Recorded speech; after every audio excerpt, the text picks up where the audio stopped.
Lane Hayworth will lead things off for Wichita State.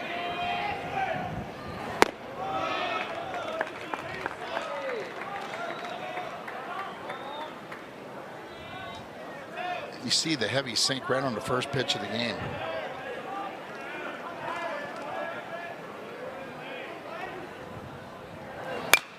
It's fouled away.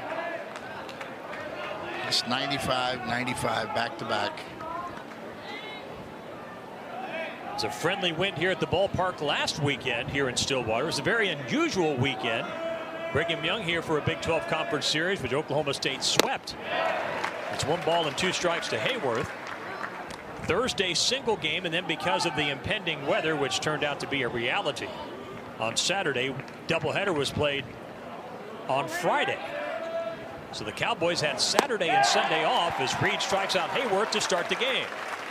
And that's the good changeup that we talked about right there. Kind of unusual to see a college pitcher pitch fastball changeup. Most of them are fastball, curveball, fastball, slider. This guy's got a really good changeup. And again, you're doing him a favor when you put left-hand hitters in the batting order.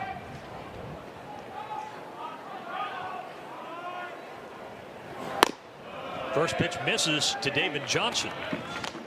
So again, Oklahoma State had Saturday, Sunday off. Josh Holliday told us yesterday that it's the first time since he's been coaching that he had a Saturday, Sunday off during the season in which he woke up Saturday morning and he knew he wasn't playing. Yeah. It was a very interesting weekend, and of course that was done to get ahead of the bad weather that turned out to be a significant issue for almost all of Oklahoma on Saturday. 1 ball, 2 strikes account now to David Johnson.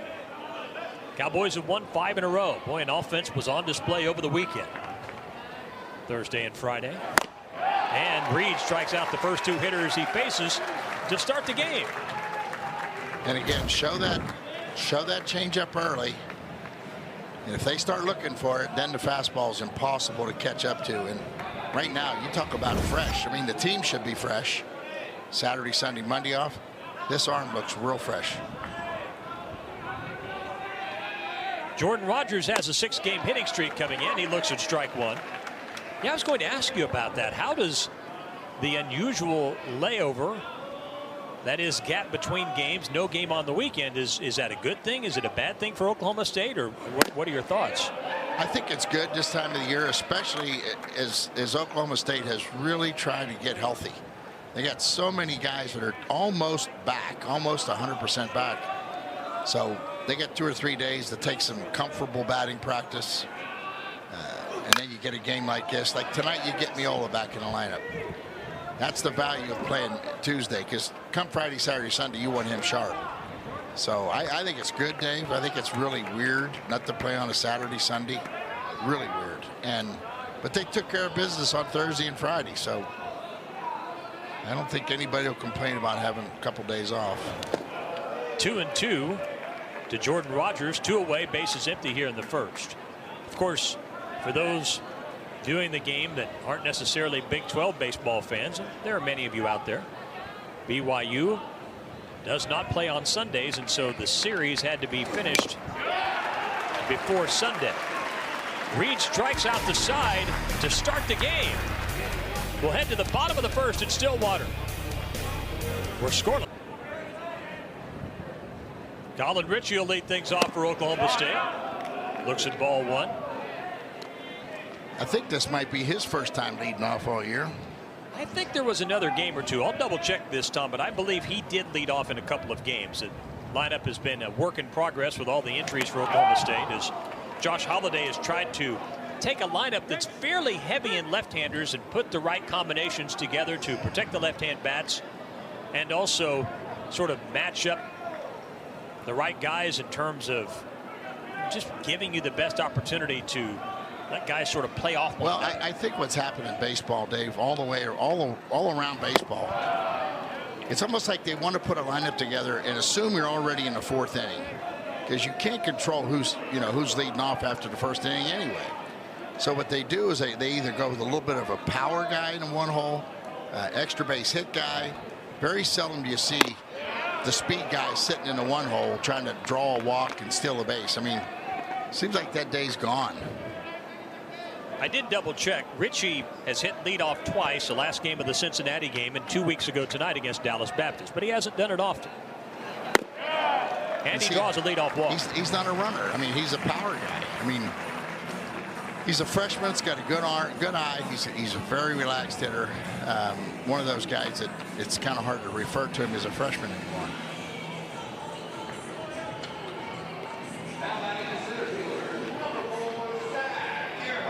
So Zach Earhart, who had a big BYU series, in fact, he's just had a big last month and a half. 6 of 13 against BYU on Thursday and Friday. Drove in 6. He was hitting 197 toward the end of March, and now he's hitting 335. One of those players that, as a junior, came out playing his game. You know, he was playing the small ball, showing bunting, and he's a good bunter. And I think about 10, 12 games in, he almost took the attitude that, you know what, I'm one of the more experienced players around here. I got to start putting some numbers up. And boy, I'll tell you, he had a month where he was literally on fire. Yeah, he was hitting 186 to be exact on March the 5th. And so it's been a big uptick since. He's had some huge games. 1 ball, 2 strikes to Earhart. Had a 5-hit game against West Virginia on March 31st. 4 for 5 against Oklahoma April 6th. Richie at first after drawing a leadoff walk. A 1-2 pitch coming to Earhart. And it's 2-2. It's a 93-mile-an-hour, pretty good sinker. But I think, Dave, when you see guys like Earhart, I mean, it's one of those deals where you can almost just see the confusion start to leave his head. He's starting to figure it out, as they say. You know, he can't afford to waste an at bat. Richie takes off a hit and run, fouled away. It stays 2-2. I mean, he needs to do damage, and I think coming in, again, you try to stay away from saying, you know, here's what your role is. You don't just draw it out that way. You let him play, and then it just settles in. And this guy turned down nice money to come to college, and you know, it's like this is the draft year, so this is the year you got to go out there and put out. And he golfs that into the Cowboy dugout and ricochets out. Stays 2-2. It's one of those little guys that's not really little. I mean, he's powerful, and he's hit some home runs, and he's hit a bunch of balls that were near home runs. Well, and he seems to be an ideal guy to put ahead or in some way around the big left-hand bats. Carson Benj, who hits third. Nolan Schubert, of course, is in a cleanup spot. That's a good point. I mean, a couple times during that streak, they put him in the 4-hole. Yes, they did. You know, and again, look at the body. Well, the body doesn't tell you that. I mean, Steve Garvey hitting the 4-hole. He's a little guy. Anybody can remember who he is. Well, he's running for office now. That's hit to third. That could be 2. Johnson throws it away. Oh. Richie will have to stay at second, so Earhart is safe on an error. It's first and second, nobody out in the first. Yeah, it's almost like the second baseman was playing off-roll way too much. Not really. He's in double play depth. Just a bad throw. That semi-submarine throw has too much life in it.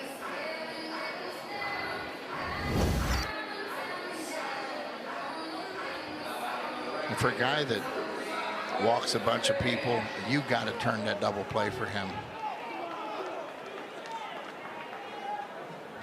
So here's Carson Benj. Hitting with runners at first and second, nobody out.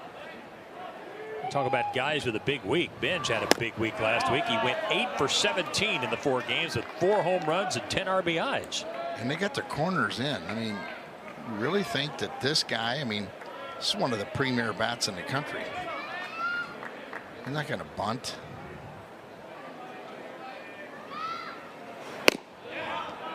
It's 2-0. When you start swinging the bat, and against BYU, I think Oklahoma State knew that they were going to outscore them no matter what. And it carries over, especially when you got some freshness back in your legs and stuff for this Tuesday nighter. They're not going to worry about that moving runners right here. 2-1 to Benj. This is why he's in the 3-hole. Skies have darkened here. You might be thinking you're watching something wrong with my television set. No. Clouds have thickened. There are storms some distance from here. Shouldn't be a threat, hopefully, for the duration of the contest tonight. 3-1 to Bench. First and second, nobody out here in the first. Now here's the killer count right here. This is, you know, all people always talk about these power arms right now. If you're pitching 3-1, I don't care how hard you throw it. They can put it in play, especially as they sit on this fastball. And that's the second walk issued by Zhang, and the bases are loaded with nobody out for Oklahoma State in the first. So then you figure it out and you say, guess what, I'm not going in the middle, and then you run it out of the zone by a foot, and now you're in real trouble. And Oklahoma State, one of the best teams in the country at drawing free passes. Cowboys in the neighborhood of plus 100 in walk differential. You want to score? Draw a walk. Yeah.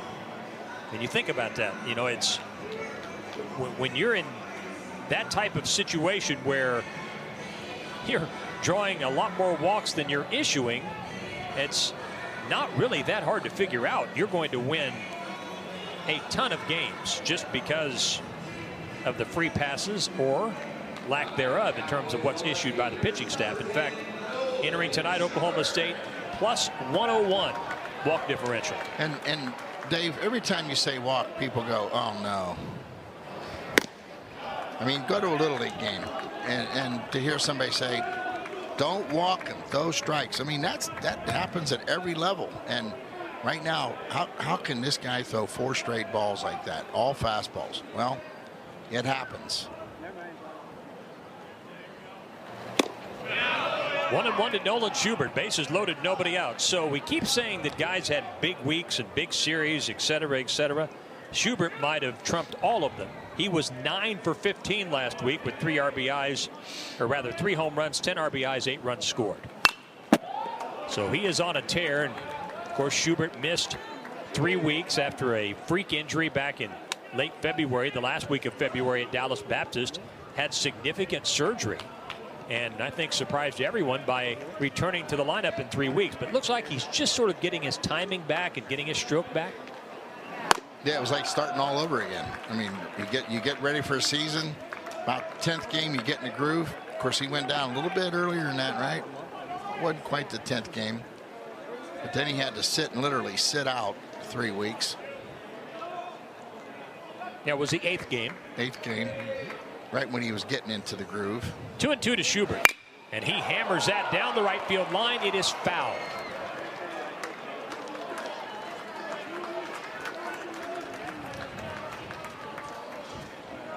So what Zhang has realized, if I'm going to throw my fastball, and it's a 2-seamer because it's running arm side crazy, I better come back and throw some sliders. I better throw a changeup.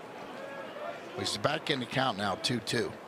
There's and the count's full. There's that fastball, walking away from it, running the other way. See, that run right there, Dave, does you no good.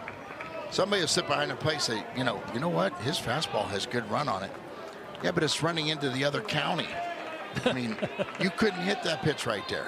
And you want that ball put in play. Bases loaded, nobody out. Here's a payoff pitch, a 3-2 to Schubert, and he rips that down the right field line for extra bases. Ritchie scores. Earhart will score. Schubert headed to second. Benj over to third. It's a 2-run double for Nolan Schubert, and it's 2-0 Oklahoma State in the first. So then you throw in a 3-2 fastball right in his drop zone, and that ball didn't leave the park, but I guarantee you that ball was hit probably 110 or 115. I mean, he hammered that pitch.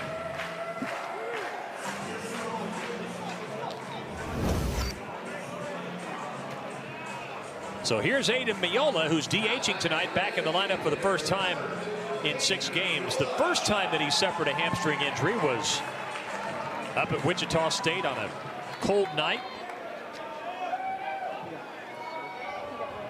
back on March 26th. 2 runs in, second and third, still nobody out, and the first pitch from Zhang in there for a strike. when this guy's healthy and he's going and he gets to play 8-10 games in a row, he's a really, really valuable player. Well, he'd been on a tear before he re-injured the hamstring. And it's 0-2 to Miola. Well, when you go through Binge and Schubert, then to have a right-hand hitter sitting there like this guy, then you can go back to another left-hand hitter. You can see what Josh is doing with his batting order. And that's nub foul. Miola enters the game having gone 8 of his last 19 at the plate. In his 4 previous games before he was injured, he had homered twice in that 4-game span with 9 RBIs. And when he's going good, he's going to hit the ball to right center field. He goes gap to gap. He's not a pool monkey. You know, he's not in there swinging off his heels trying to hit it out of the yard. He's strong enough to hit the ball out the other way. And those are gifted players, but he's a junior. And this is another guy that's in his draft year. Got to keep him on the field from now till the season's over. And Miola, a very valuable defender. He's the Cowboys' best defensive third baseman. He can play second. That's slowly hit to short. The run will score. Flip to third, and they will get Schubert at third. Ben scores. It's an RBI ground out for Miola, and he'll be at first with 1 out. That's 3-0 Oklahoma State. Well, you know, an effective defensive play, kind of weird. The last time you saw a guy pick one up on the grass and flip it sideways and get an out. I mean, of course, he got the lead runner. He had no shot at any kind of double play there, so.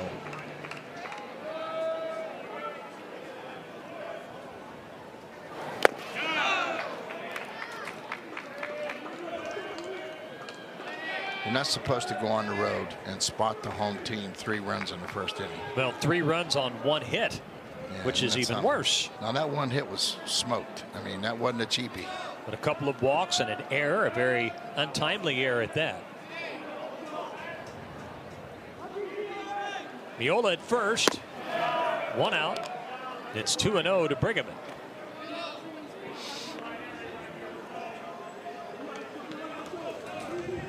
You know, and this has just been a very difficult stretch for Wichita State. They've lost 7 of their last 8.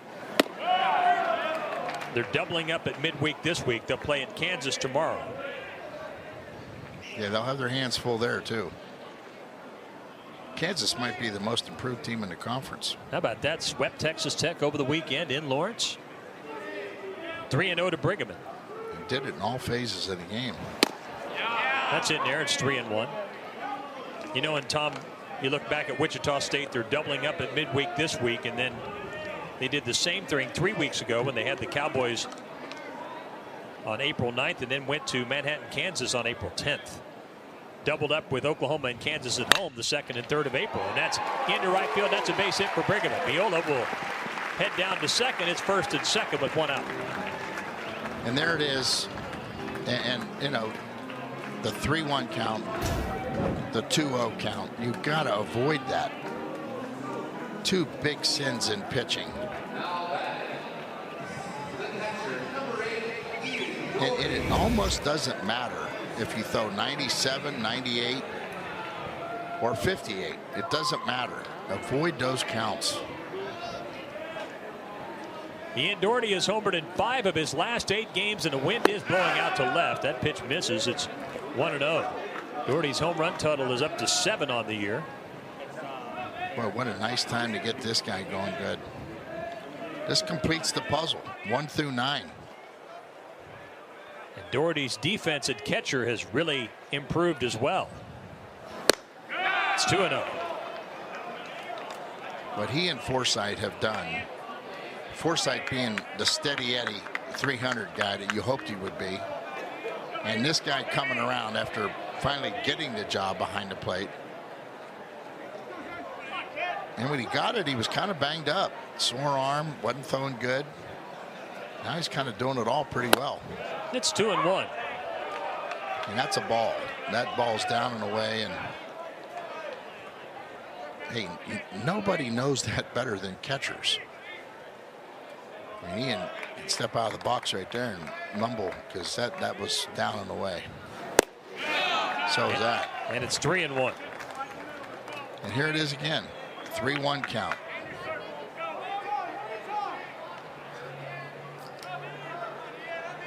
I guess the thing that you just want to shout out is quit worrying about how hard you throw it.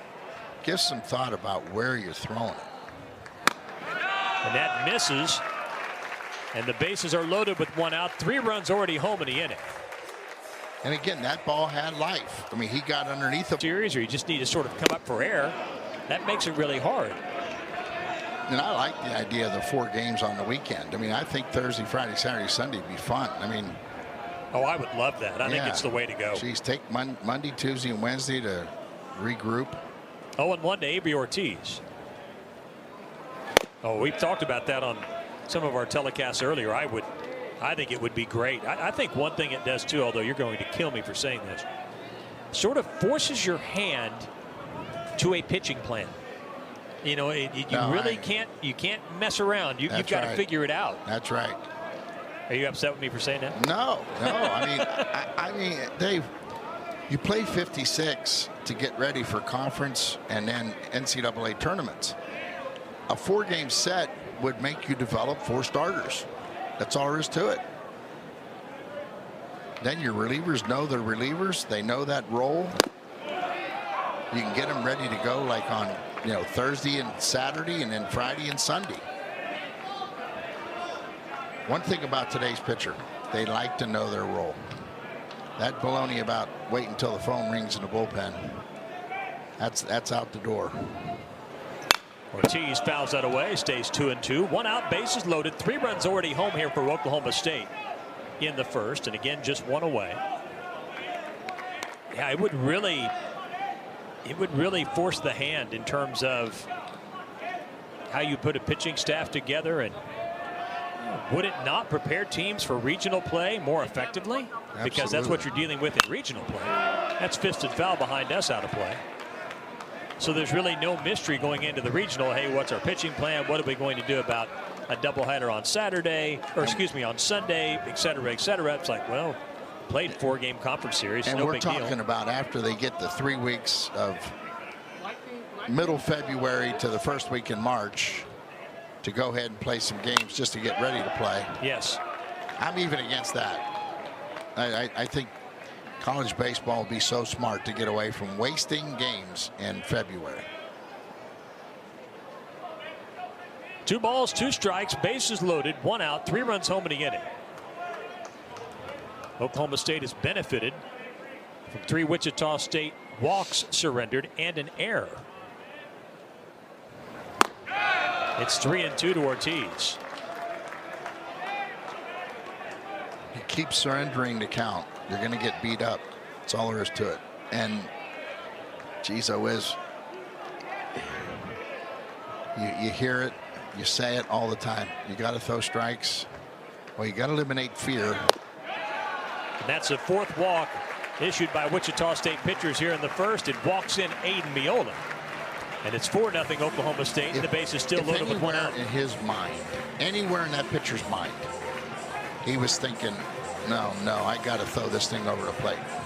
Or I better not lay it right in there. Anything that's negative that runs through your mind, it'll stick on that. It's like that little thing you spin to see how much a discount you're going to get on your next candy bar. And I mean, when that thing starts to spin, you're beat as a pitcher. That misses to Lane Forsythe. Again, we don't want to just pound this point into the ground, but just playing back-to-back days this time of year when your pitchers are already starting to wear down a bit, and then your team, obviously, the wear and tear of the season is coming into play both physically and mentally, and then you're sitting here and you're down 4-0 in the first. It could go even worse than that, and so how do you manage that situation? You have to think about tomorrow. You have to think about the weekend, but you also, you have a team that's been struggling, lost 7 of its last 8. You don't want them mentally to, you know what I'm saying? This is hard. Well, really hard. I'm gonna give you a little solution. Okay, help me out. They probably, on their 30-man roster, they probably have 15 pitchers. So on the weekend, you go through 7 or 8, maybe. Okay. On Monday, you got to take that 7 that don't pitch, and they have to get some instruction. They have to face hitters. You have to keep developing the rest of your pitching staff. And I mean, most coaches, when the weekend's over, you know, they go home, they're tired, they think about what went right, what went wrong, and then they forget about those 7 guys that didn't pitch. And Monday's critical. This guy's only got, what, 6 innings on the year? 7 innings? I mean, it's almost unfair to take him apart. But, I mean, how sharp can you be? Season opened up February 18th, and we're at the 1st of May, and he's got 7 innings. I mean, this guy pitched once a month. Forsythe fouls it away. But see, without knowing the routine, without knowing what they do on Monday. See, I've always said Monday should be JV day. The guys that don't play on the weekend, they get a JV game on Monday. Bases loaded, 1 out, 4 runs in. Here's a 3-2 pitch to Forsythe. That misses, and that's another walk. The 5th issued by Wichita State here in the 1st. It's 5-0 Oklahoma State, and the Cowboys have batted around. Ugly. 5 runs for Oklahoma State here in the 1st on 2 hits, an error, and those 5 walks. And there's not a strike in sight. A strike? Oh, I got you. Strike. Not a strike of lightning.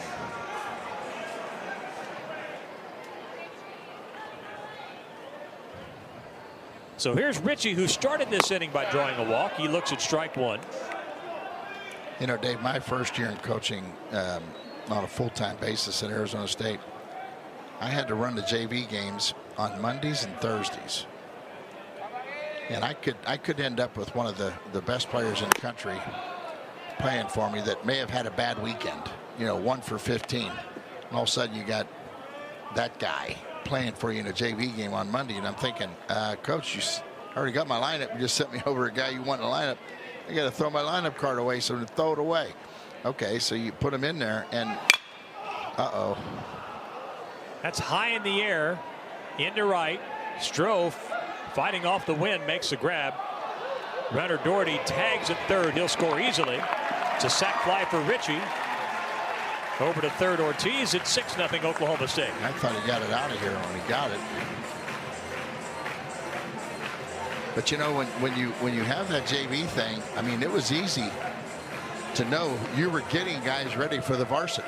That's all there was to it. 7-inning game against some junior college.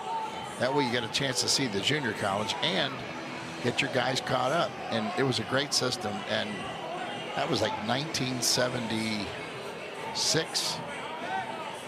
And I don't want to say that we had it better then, because we're in Arizona with the greatest weather in college baseball. But the purpose was right. It was in place. 2 out. Zach Earhart looks at ball 1. 1st and 3rd. 2 out. 6 runs home in the inning. Earhart reached on a fielder's choice in the 1st. That was the play in which the throwing error was made by the third baseman Johnson. That's just foul down the third base line. And we almost lost our second baseman.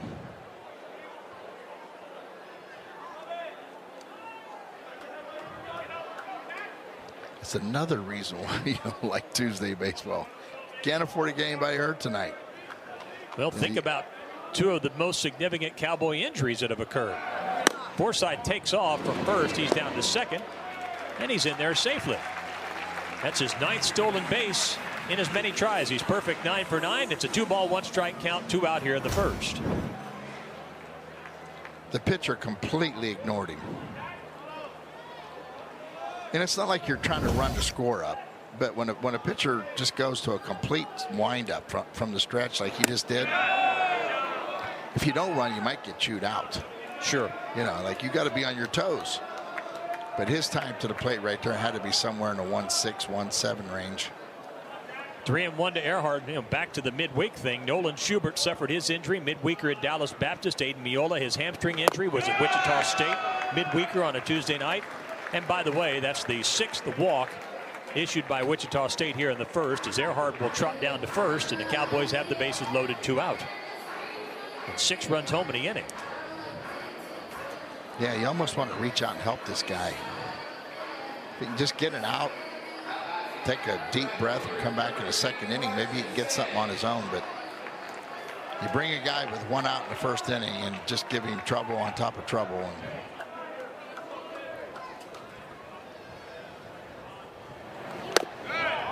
that misses to Binge.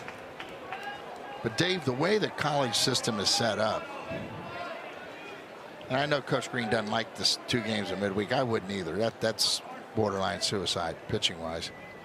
But when you play somebody at midweek, you got to play good people. Binge shoots that into left. That ball's carrying back to the track, back to the wall. It's a grand slam home run for Carson Binge. A 10-run Oklahoma State first inning. And that's why he's an exceptional college hitter. He hits that ball the other way, and he did it with just a snap of his top hand. I think he might have got a little bit wind. But boy, when he stays through the ball the other way, he really hits it far.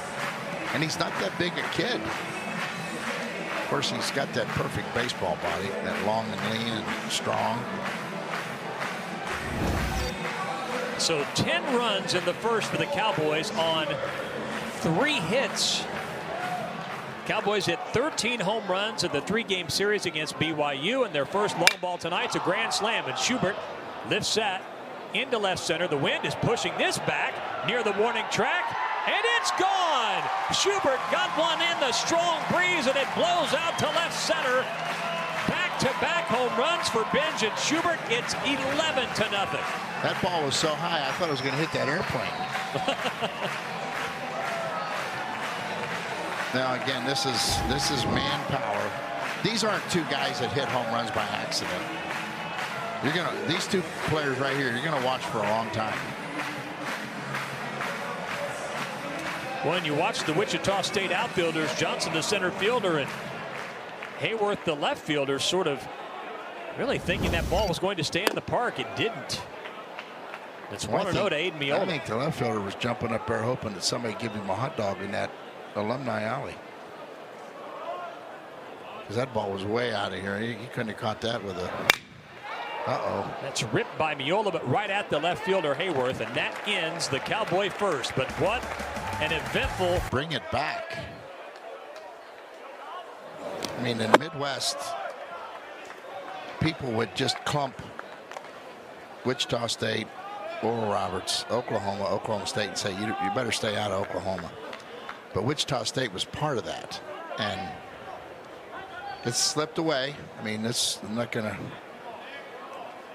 to put any feathers around it. It has slipped away, and for him to come back in there now, it's going to be a challenge. It'll be the best job he's ever had if he can turn it around. Because those people in Wichita like baseball, but they are spoiled winners. That's all there is to it. Because I'm telling you, up there, they don't lose very often in the 70s, 80s, 90s. But it's been a while. It's been gone for a while. 2-1 to Derek Williams, leading off the second inning for Wichita State. Yeah, Coach Brian Green was telling us how much when he had a chance to coach in X Stadium, what that meant to him. Just that really hit him first time he had the chance to do that. And you have to remember that I believe there were 3 players on his roster when he took the job. Yeah, 3. I don't know how that happened. That's terrible. It's portal. That's what it is. It's 3-2 to Williams, and there are several of those former Wichita State players scattered about the Big 12. In fact, Robert Kranz, who has been Oklahoma State's best reliever, came from Wichita State. Peyton Tolley, who shut out the Cowboys here in O'Brien Stadium in late March, also was at Wichita State a year ago, and that's a line out to center, and Earhart records the first out here in the second. Well, think about what you just said. There's a 1 and 2 starter in anybody's rotation right there. Big time guys. And I mean, for him to take a job and only have 3 guys on his roster. Now, I like rebuilding. I thought that was always fun, but that's overload. And you sit there in the portal, David. I mean, you're fishing. You're not going to get a bunch of sharks. One away for Cam Durnan. You know, and he was also, I asked him, you know, because even though Wichita State is 22-23, I think there's some school of thought that going into the year, it could have gone even worse, given the fact that, again, when he took the job, there were 3 players. And so I asked him, so did you have a real strategy in terms of, okay, we've got this messy roster situation. What's the best way to go about this? And he said, you know, we look for strength. We look for big guys, strong guys. He said, when you're sort of reloading a program, that gives you a chance. You can add the speed later, and you can worry about the defense maybe a little bit later. But if you have strong guys, you gamble a little bit on defense. You hope you can hit for power, and you sort of take it from there. It was an interesting response. Well, you do have to have a plan. I mean, I'll say that. That's a 4-pitch walk to Durnan with 1 out in the second. And like we were saying earlier about your 1 and 2 hold, you want power to 1 and 2 hold, or you want a couple on base guys? That's the head coach of a Division I college program is the general manager. He has to make those decisions, and then his recruiters go find those guys.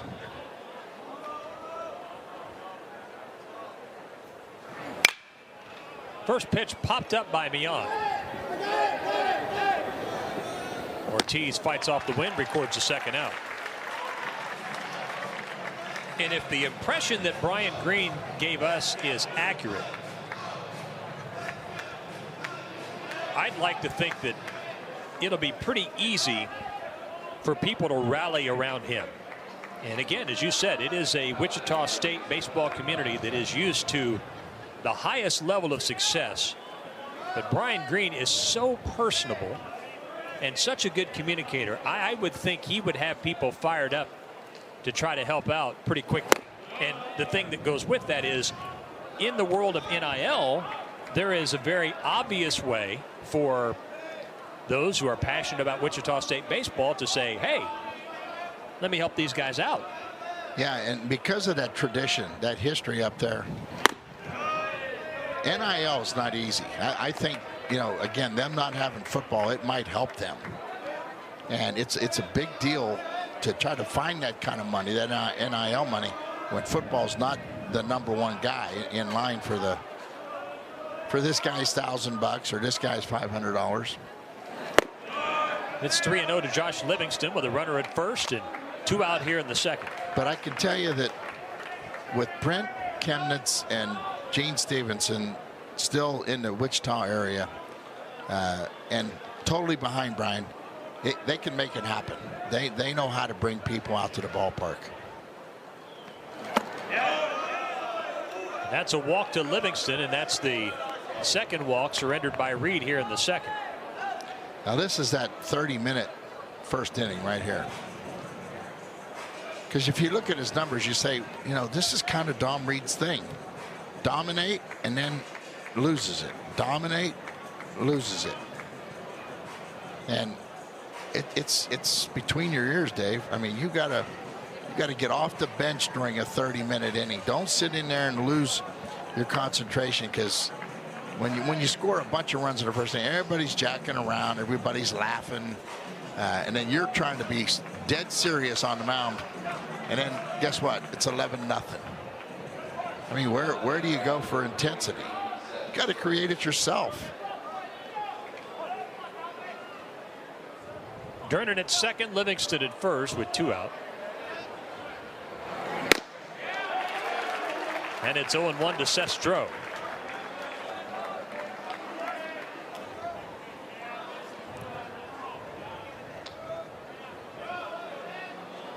Okay, can I be honest? Yeah. What's happened here in the first 2 innings is making my case for 4-game conference series. Yeah. And no offense to anyone who's been involved in that, but it sort of is Exhibit A. Think about it. Even if the 4th game doesn't count towards conference, you're getting another game in your conference in, so your RPI stays in your conference. 1-1 to Stroh. He rips that, but it's hooking foul down the first base line into the stands. 1-2. That's a good hook swing right there. He went out and circled that ball and pulled it as hard as he could.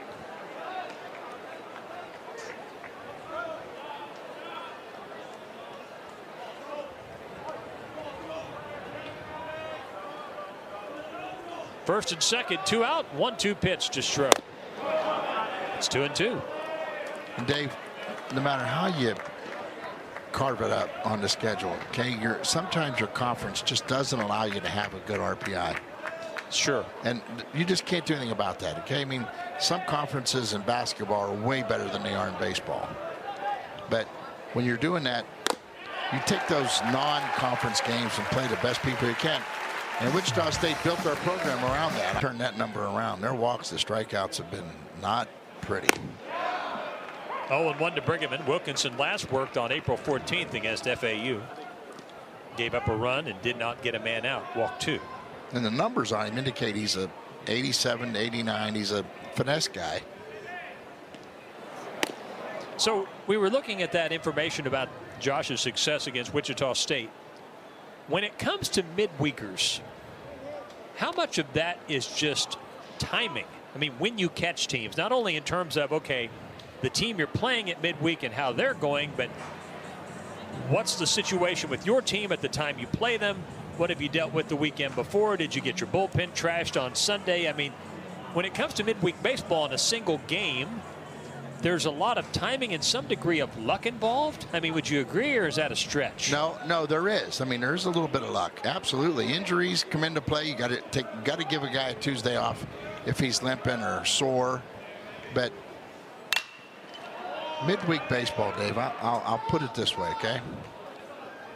If you're in a program or you're trying to develop a program and you want to go somewhere at the end of the year, like into the NCAA tournament, you have to play good baseball at midweek. And you got to plant that seed in every one of your players' minds. They can't think, oh, I'm glad the weekend's over. Tuesday will be a cakewalk. We're playing Missouri Southern. Right. You know, that's not true. And a lot of times when a guy has a bad weekend, that Missouri Southern game or somebody at that level, it might give another guy a chance to find his stroke, and you might lose your job. And I think that players always have to be driven that way. And Brigham is thrown out by Durnan to start the second. I mean, sometimes you have to change the thought to like, oh, no, we got to play those guys on Tuesday. No, we get a chance to play those guys on Tuesday. I mean, next year, anybody that gets OU on their schedule, they're going to get a team from the SEC, the most powerful conference that ever existed on the face of the earth, the SEC. Well, you know what? If I was around here, I'd be jumping all over that. I'd get those guys at midweek. I mean, that can just do nothing but jack up that RPI. Ian Doherty walked and scored in that 11-run first. Well, the old saying goes, you earn your regional berth in conference play on the weekend, you earn your seed in the midweek. That's right. And I think there is some degree of truth to that. No question. I mean, hey, think about it. They're 20, 21-year-olds. They get to play 4 games a week. And if you don't play every game, you're complaining about not playing every game of the week. 3-0 to Doherty.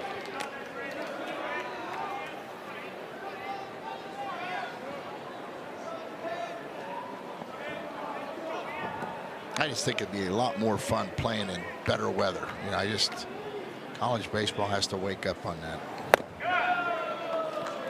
And that's a 4-pitch, 1-out walk to Ian Doherty here in the second.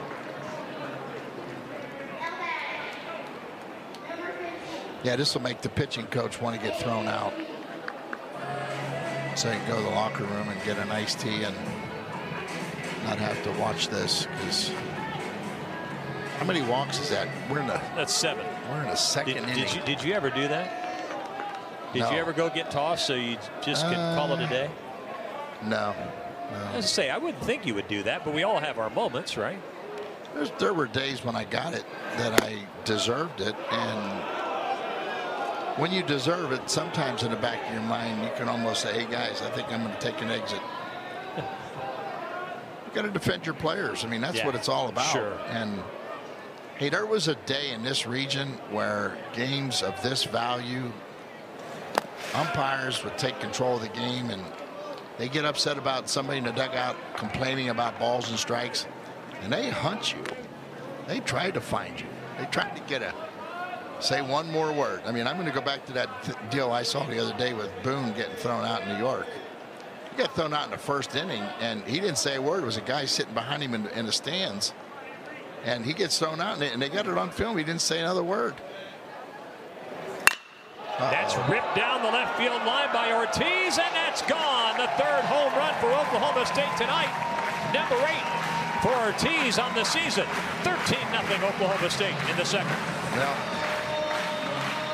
let's just keep hoping on it, right? Give him the count to where he can go ahead and turn and burn. And that's what he did. He turns on this ball and swung about as hard as he can swing, but his back plate stayed on plane. And oh man, take that swing to bed tonight, kid. That's what you dream of. You might have broke that window.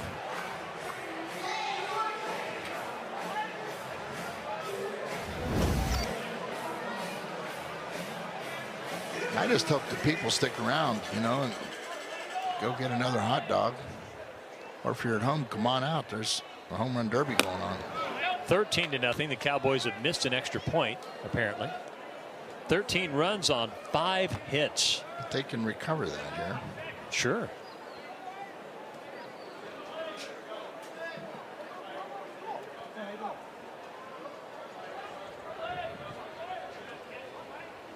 One and 0 to Forsythe.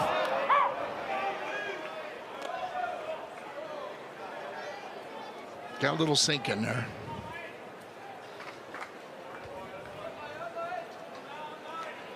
Check and see. Last time a Cowboy scored 11 runs in an inning. That might take some time.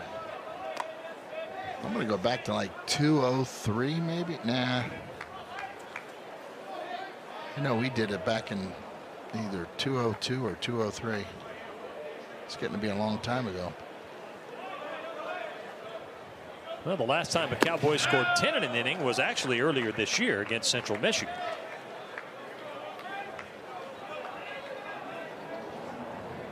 March the 3rd, put 10 on the board. They bested that by scoring 11 in the first tonight, and 2 more here in the second. So when's the last time we scored 11? I can't answer that. I try to have all the answers, but I don't have the answer to that one. Well, I mean, the way you handle that computer over there, I mean, when you can't find something, it's tough. I mean, that must be real tricky. Or maybe I'm just a little bit slow. 2-2 to Forsythe. He strikes out. There's 2 away. Now, if there's a guy in an Oklahoma State uniform that might enjoy the rest of the night off, it should be Forsythe. I think out of what, 44 games he's played or something. I mean, when he starts it, he finishes it. Oh, he has been anchored down in the starting lineup. Started 42 of 44 games as Colin Ritchie dribbles that foul. He walked and scored in the first. His second at bat in the first. He had a sac fly.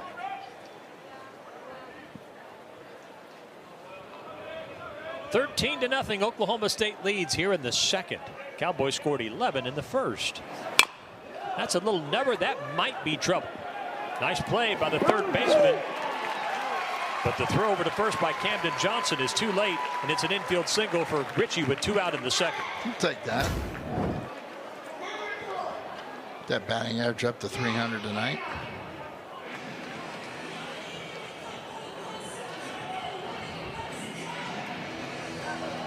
So the 6th hit for Oklahoma State tonight. Here's Zach Earhart, who has scored twice. He scored twice in the first inning. Reached on a fielder's choice and walked. 2 runs here in the second on a 2-run homer by Avery Ortiz. It's 13-0. Earhart looks at strike one.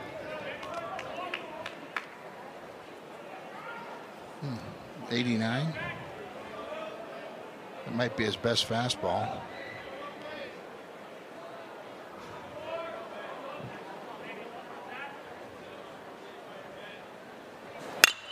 Earhart pops that up. The wind pushing it out to the left fielder Hayworth, who makes the play, and that ends the Oklahoma State second. Teams that have a chance to host a regional, and when you look around, the projections have, you know, the SEC with 8 guys that could host regionals. The ACC's got 7. I think there's only one other conference that has more than one team that's projected. But again, from this point on, the best thing about your RPI is to win. But you're recognized. You're back in the top 15, and I don't know what, 2 out of the 4 polls, and your RPI is good.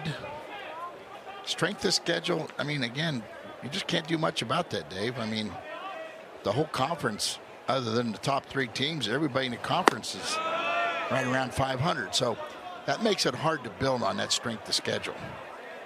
2-1 to Camden Johnson leading off here in the third.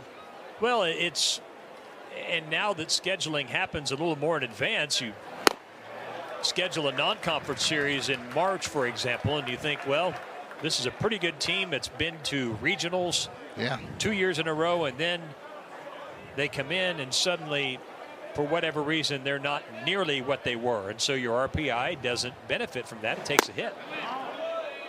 It's 3-2 to Camden Johnson, who hits in the 9-hole leading off here in the third. So this, again, with scheduling now happening more in advance, and you're not just turning it over, scheduling, maybe 9-10 months out. Now it's much longer.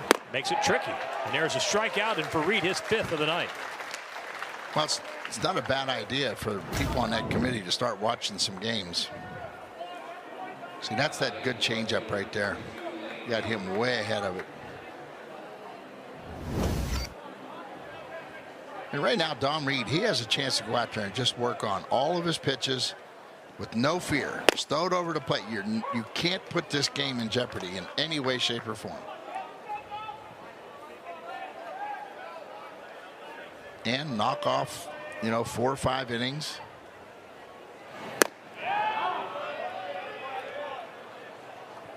Well, this gives, Reed an opportunity to sort of push that pitch count a little bit, wouldn't it, or no? Yeah, absolutely. And again, if you can't pitch with a 13-run league, you can't pitch.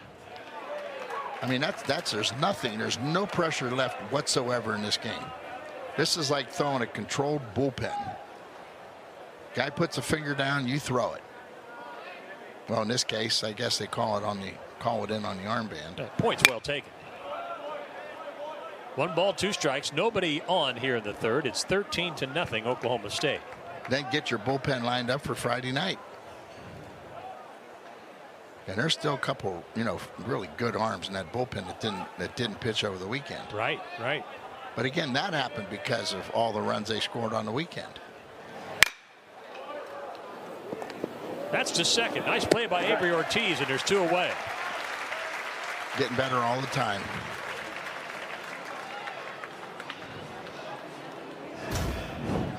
Nothing like a 375-foot line drive home run, then come along, make a great play like this. It's been really enjoyable, Tom, to watch freshmen like Ortiz and Colin Ritchie and Donovan LaSalle. Of course, LaSalle was out for an extended period of time. All freshmen, just sort of watch them continue to develop and grow up. And even for some of the older players who had been coming back from injury, Ian Doherty is someone who's battled injury for some of his career and, is now the everyday catcher for the most part. It's been fun to watch these guys where they were first week of March versus where they are now. It is a huge leap. And in this day and age, if you're going to bring in good quality freshmen like that, they got to play. If they don't play, then when the year's over, they're the first one to jump in the portal and transfer out. And I think the commitment to build your own program and have it done with your own players is it's almost a lost art right now. And There's some guys that still want to bring in freshmen. Then you got to handle them. And some programs have gotten so big, Dave, that winning is so important that good freshmen get overlooked. I mean, guys that turn down $300-400 grand to go to school. They're going to schools and sitting and not playing. It's 3-2 to David Johnson with 2 out and the bases empty here in the third. So maybe just be heads up in the recruiting process.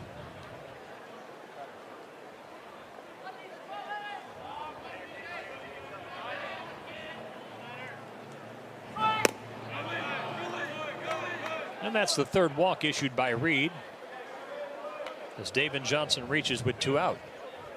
And that's a good, heavy 94-mile-an-hour sinker. Dave, those are hard to find. I mean, that pitch alone, that'll get you recruited. But you got to throw it in the strike zone. And I know Dom, he missed some time, but he's starting to be used on a pretty regular basis.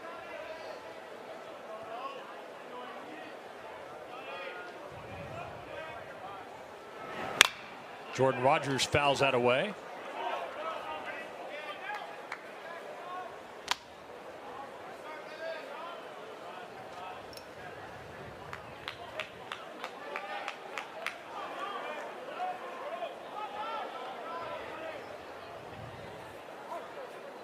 David Johnson at first with 2 out, top of the third.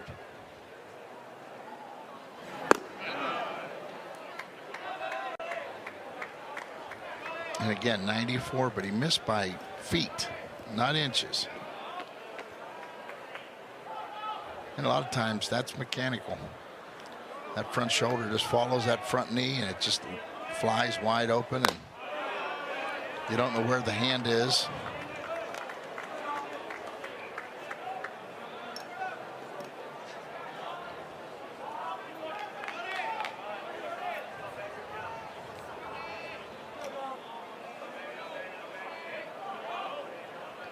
Two balls and a strike, 2 out. David Johnson at first. That misses.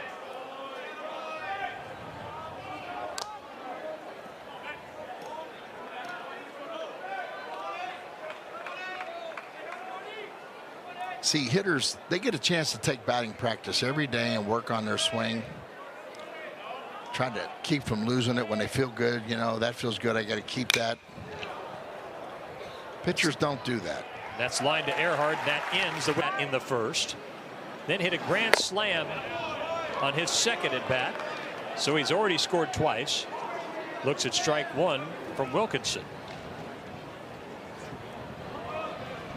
And from this point on, Dave, you're playing for your draft. You're playing for seeding in the NCAA tournament. I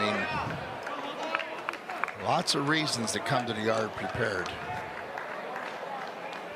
I'm pretty sure this is the last midweek game for Oklahoma State, so they're going to be on a take care of business on a weekend basis.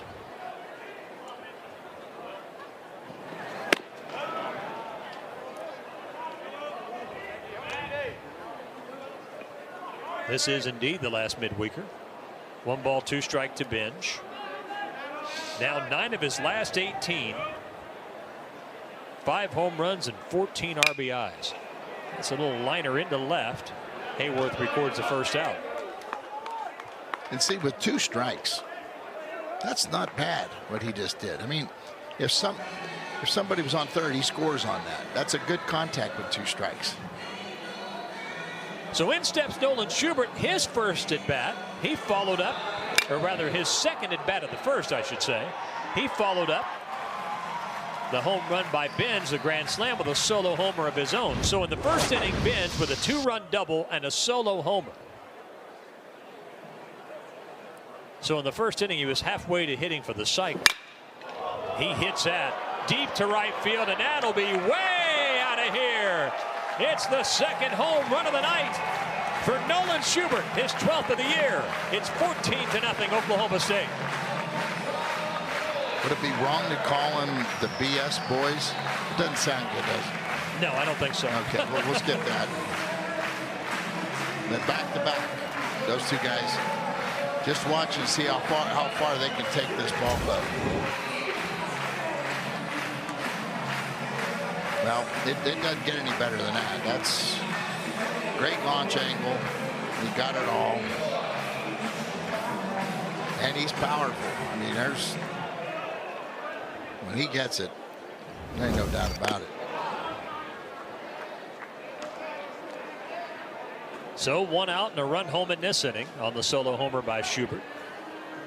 Cowboys have now homered 4 times. That's 17 home runs in the last 4 games.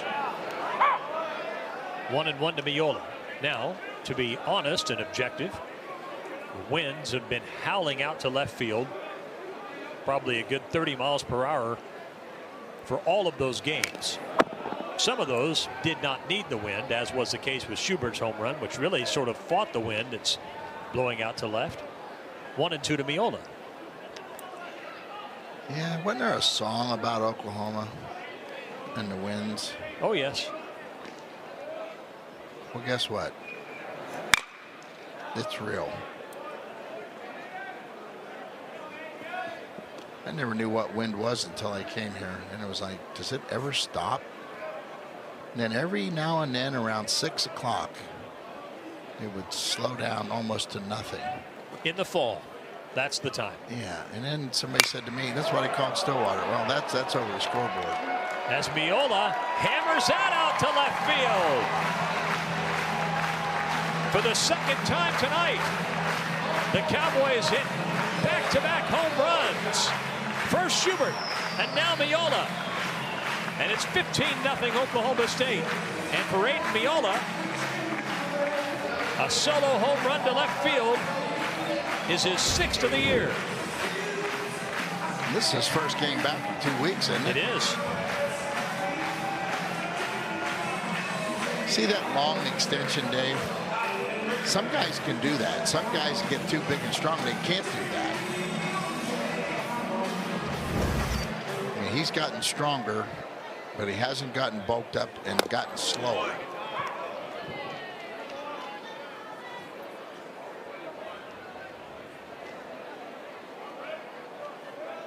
Colin Brigham singled and scored in the first, grounded out to short in the second. Brigham lifts that deep to center field, back on the warning track, and that one is gone. How about 3 in a row? Back to back to back home runs by Oklahoma State. Colin Brigham joins the parade, his 11th of the year, and Oklahoma State leads it 16-0. No, he hit the hitting eye, and he got it up, and he used the wind very wisely. That's a smart hitter, isn't it? Yes. Get it up, let the wind give me the extra 10 feet. But he hit it to the deepest part of the ballpark, so.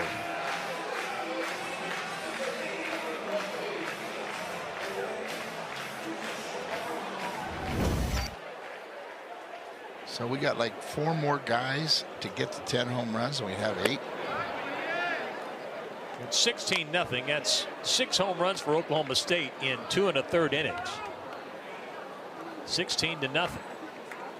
Doherty has been one of the hottest Cowboys. He's homered 5 times in the last 8 games. He's probably feeling left out. 1 ball, 1 strike. I'll tell you, that's pretty impressive numbers when you look at the lineup. Geez, I wish you got 6, 10, 11, 10, 5, 10, 7, 7, 2. And now those 10s have changed. 6 home runs tonight? 6 tonight. 19 in the last 4 games.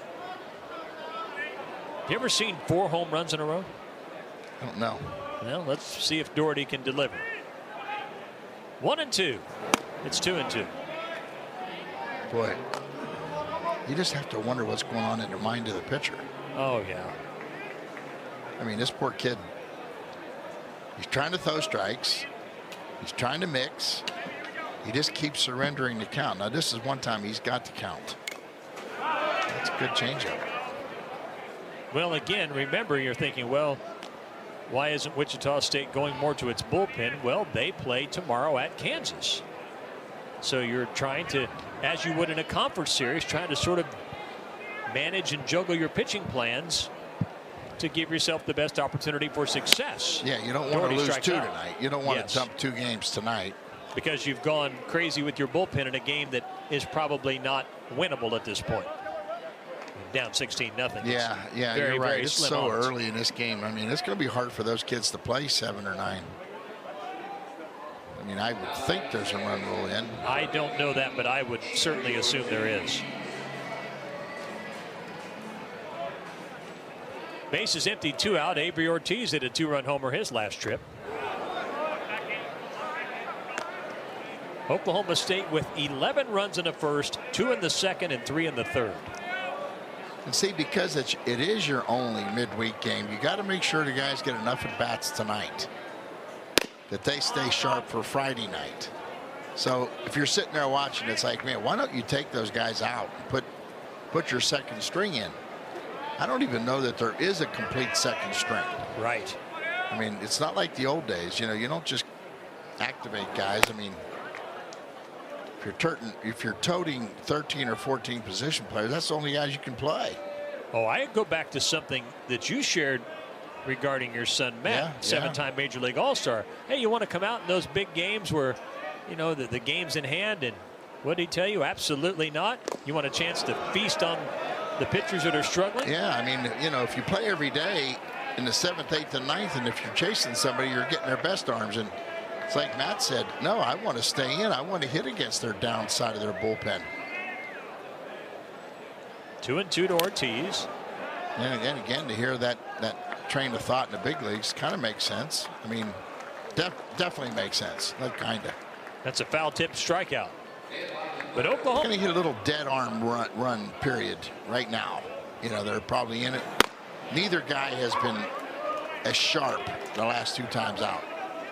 So when this works, when this thing happens, you normally get it back after a couple weeks, and then you finish strong. And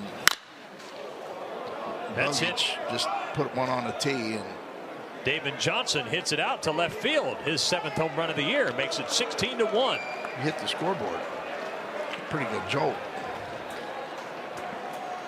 So Ryan Bogus surrenders a home run to the first man he faces. And he's a part of the little gang in the middle of their bullpen that's made the pitching thing pretty exciting. That slider was BP slider, right in the middle up.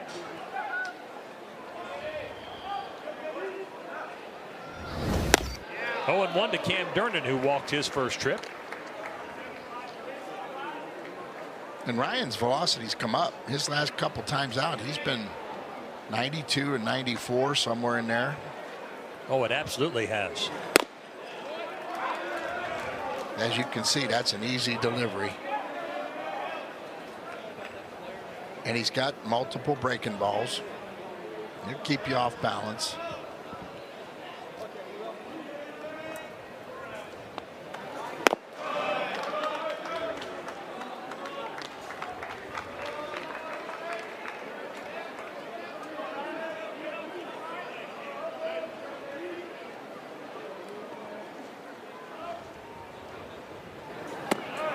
It's 2-2.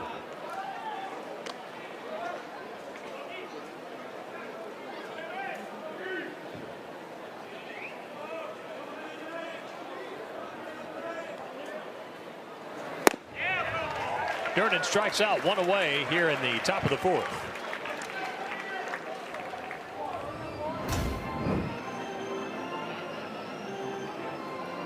Now that slider, he got over top of it. That had a little bit of curveball in it. Start to wonder, you know, was that on purpose? But when you get the breaking ball to develop into a 6 or 8 inch, I don't know, drop at the end, it's from finishing. Okay, it's from getting out over it instead of throwing it out there. Get on top of it and throw it down there. Hitters don't hit it. It's the flat one they hit. Mauricio Millan hits that deep out to right field, back to the track, back to the wall, and a leaping catch made by Carson Bench for the 2nd out.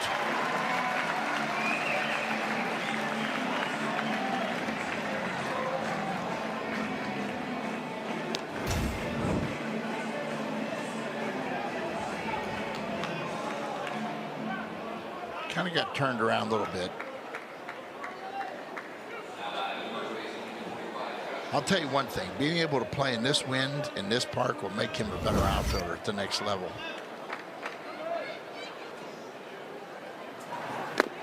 That misses to Josh Livingston.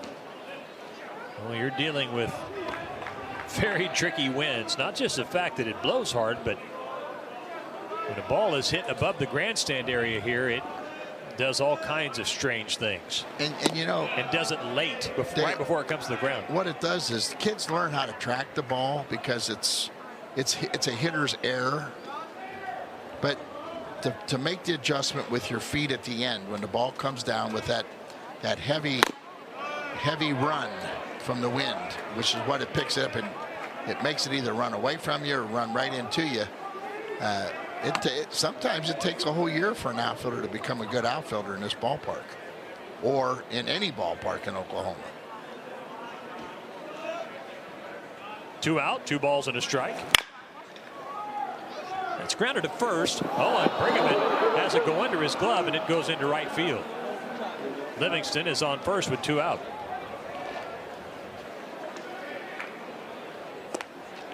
Yeah, I gotta believe error, huh?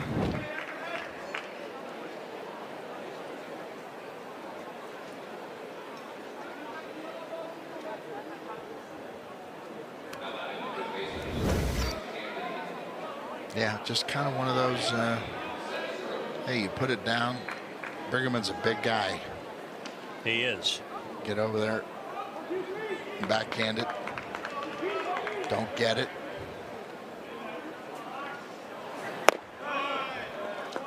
Waiting for the scoring on that to see if it is indeed an error, and it is. Has been scored an error. Brigham is 6'6". 1-0 to Sestro. And pops that foul, third base side, out of play. 1-1. Top of the fourth, 16-1 Oklahoma State. Cowboys scored 11 runs in the first.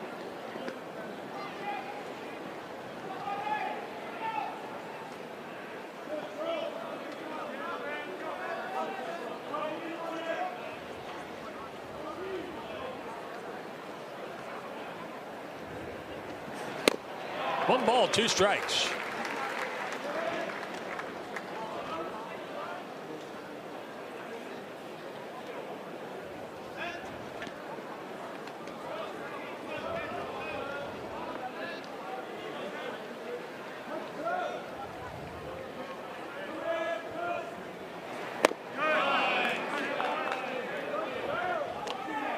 Well, you just got to make sure you don't let your kids get beat up. Like, there's not a whole lot he can do. Right. You don't want to see him get beat up to the point where you can't pull him back. And then tomorrow night, you got to go against another Big 12 team that's having a pretty darn good year. By the time Friday rolls around, they're worn down, beat up. Are they on the road this weekend, or? Yeah, they're at UTSA. So they'll go straight to San Antonio Thursday. And I think they're like in second place in that league. 2 balls, 2 strikes. UTSA is in second place at 12-6. 25-18 overall. East Carolina leads the American 14-4 and 35-8 on the season. I think that's just one team. That league's one team. And East Carolina, they just repeatedly keep stay in the national rankings because they get their feet off that ACC. Sure, that's their midweek opportunity. Yeah, that's their midweek games, and they're surrounded by them. That's Chuck the Brigham. He steps on first, and that ends it. In those days, that's gone. They have too many numbers now to look at. They won't just say who's the best team in that area. Is it Arkansas, Oklahoma State, or Wichita State? Now it's all by the numbers. Well, the numbers will start the conversation. Yes. And then it might go from there. But yeah, it's not as I guess opinion driven, educated opinion driven as it used to be. Well, you have the data to back up what you do. And your knowledge of basketball is off the chart. They have people that are watching the season as it goes on. Oh, yeah. They have an eye on teams that may lose a guy to an injury and all that kind of thing. Baseball hadn't gone there yet. I mean, the committee, they come together. They're there for a weekend. They get all the information. Numbers do all the talking. And it's, you know, you just kind of sit there and history repeats itself. You're going to get so many out of the SEC, so many out of the ACC. You know, then you're going to look at the Big 12, the Pac-10. Well, there's no more Pac-10 after this year. So you're looking at, you know, I don't know where the fourth league is going to be. Because right now, it's not the Big 10. I mean, their baseball's down. 3-1 to Lane Forsythe. It's 3-2. New pitcher for Wichita State is right-hander Jeremiah Arnett. And his numbers are, you know, ERA's good. ERA's good. Stuff is, you know, he's a 88, maybe top at 90. Only get 9 innings on the year, so maybe one of those big, strong guys that now that the weather is settled in this part of the country, you're going to get more arm. But I think what Coach Green said about he'd rather have a big guy than a little guy. The pitching staff, their bodies are, you know, they're on the big side. Now, you got to get the arms on the big side. You got to get them in the strike zone. And again, another guy coming out. First guy he faces, he walks. And that's 8 walks surrendered by Wichita State here through 3 innings plus. Colin Ritchie fouls that away.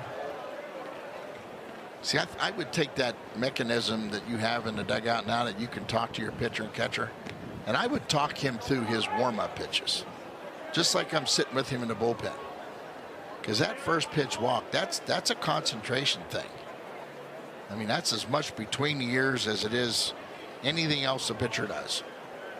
You know, that's against the ABCs of pitching. I mean, that's all there is to it. It's a sin. 0-1 to Colin Ritchie. Here's something to think about.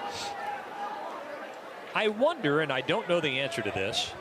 I would like to know the answer to it. Maybe I can find this out before we have the Texas Tech series on television, which will happen not this weekend, but next. Cowboys will be at Texas this weekend. So if you're on the baseball committee and you're evaluating teams who are going to make the regionals, teams that are going to host regionals, teams that, you know, are seated wherever they may be seated in regional play, I wonder if they really think of it in terms of how teams are built for regional play, or what did they do during the season that may not translate. And that's deep by Ritchie. But on the warning track, Hayworth leaps up and makes a grab. Forsythe tags. He'll go to second. He's there with 1 out. Does that make sense? Because what goes on during the season, to be honest, is a lot different than what happens in regional play. When your bullpen gets taxed, it's multiple games in a very compressed window. I would be curious to know to what extent, if any, they look at teams and say, okay, now we're living in the regional world. Let's seed this team based on how we think they will do in regional play. I mean, does this make sense? No, it does. See, and that's why I say that the baseball committee needs to be broken into regions, and they need to study some of these teams. Who could tell you more about Oklahoma State and why they're whatever their record is, 30-14? Why have they lost 14 games? Well, take a look at the injuries, and it's not you're not crying about it. It's a fact. No, it's a fact. It's a fact. It's a Never documented fact. Yeah, it is. And I would think that when you take a look at LSU right now, you look at it and go, wait a minute, is that the real LSU? Their record is like incredibly bad for them because their bar's so high. But whether to rebuild or not, I mean, it's like, look into it. Well, Did somebody go down early that was the key to their ball club? That's what I think a committee should do. And you, as a coach, may submit in writing, you know, something on a 20-game basis. Tell me what took place in your first 20 games and why you are who you are now. Well, I think that type of information, I think that happens. I think Does it? I think so. Yeah. It always just seems like, you know, coaches talk to each other and they defend each other, and it's hard to crack it. You know, if you're not in it, If you're not in that little gang, you're out. Earhart lines that to second. Could be a double play. It is. That ends the fourth. We'll head to the. How about these guys? Are we going to go to the West Coast and give 3 regionals to an area of the country that some people think right now is really down? Drew Blake takes over on the mound for Oklahoma State. Bogus worked an inning, gave up the home run. He faces Camden Johnson, who leads things off here in the top of the 5th. Drew Blake has not worked in 9 days. I would guess the longest stint for him, absent from the mound, probably in his 2 years as a prominent part of the Oklahoma State pitching staff. But circumstances dictated that. A lot of big offensive games for Oklahoma State. Cowboys big offensive performances against Oral Roberts, and then in all 3 BYU games, and it just sort of it changes the dynamics of the pitching staff. Yeah, you keep saving arms, and the scoreboard allows you to save arms. It's just one of those things you can't really do anything about. That's right. It's just the way it goes. You try on the last inning or 2 on Friday. You try to make sure that anybody that's significant. Those numbers are really kind of a little bit weird because he is so much better than a 574 earned run average, but he's only got 15 innings, so he really hasn't had a chance to get extended very often. And that's strike 3, and there's 1 away. Drew strikes out the first man he faces, Camden Johnson. I think that's a strikeout one way or the other.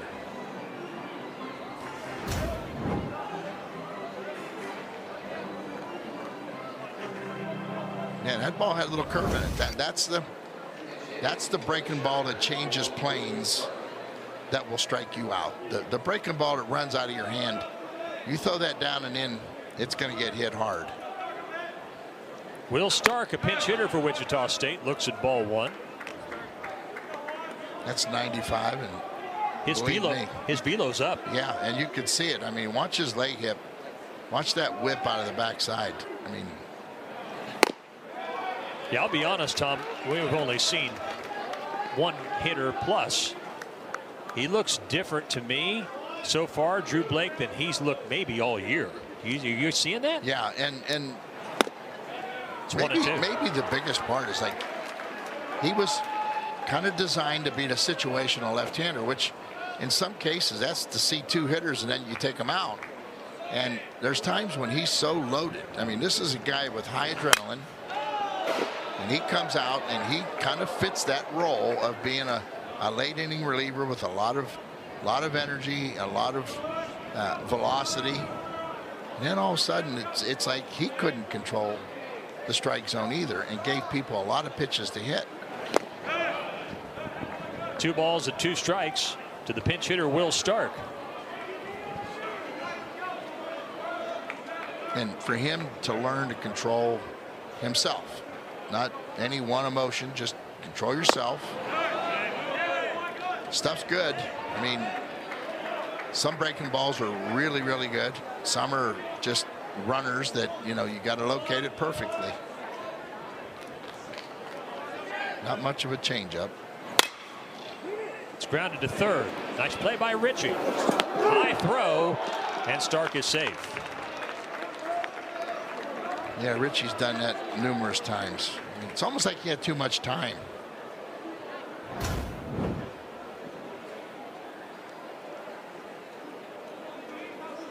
Nice pickup, and he just gets under it and pushes it.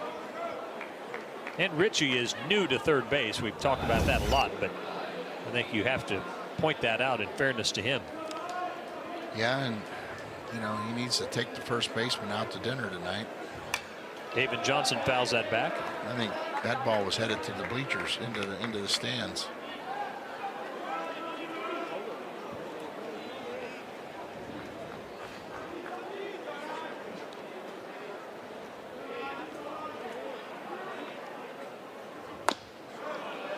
So that ball just didn't finish. It just kind of stayed arm side. That's when he gets around his slider. It just gets flat. I want to point out something about his delivery that I've always found interesting. Now watch as he takes a stretch.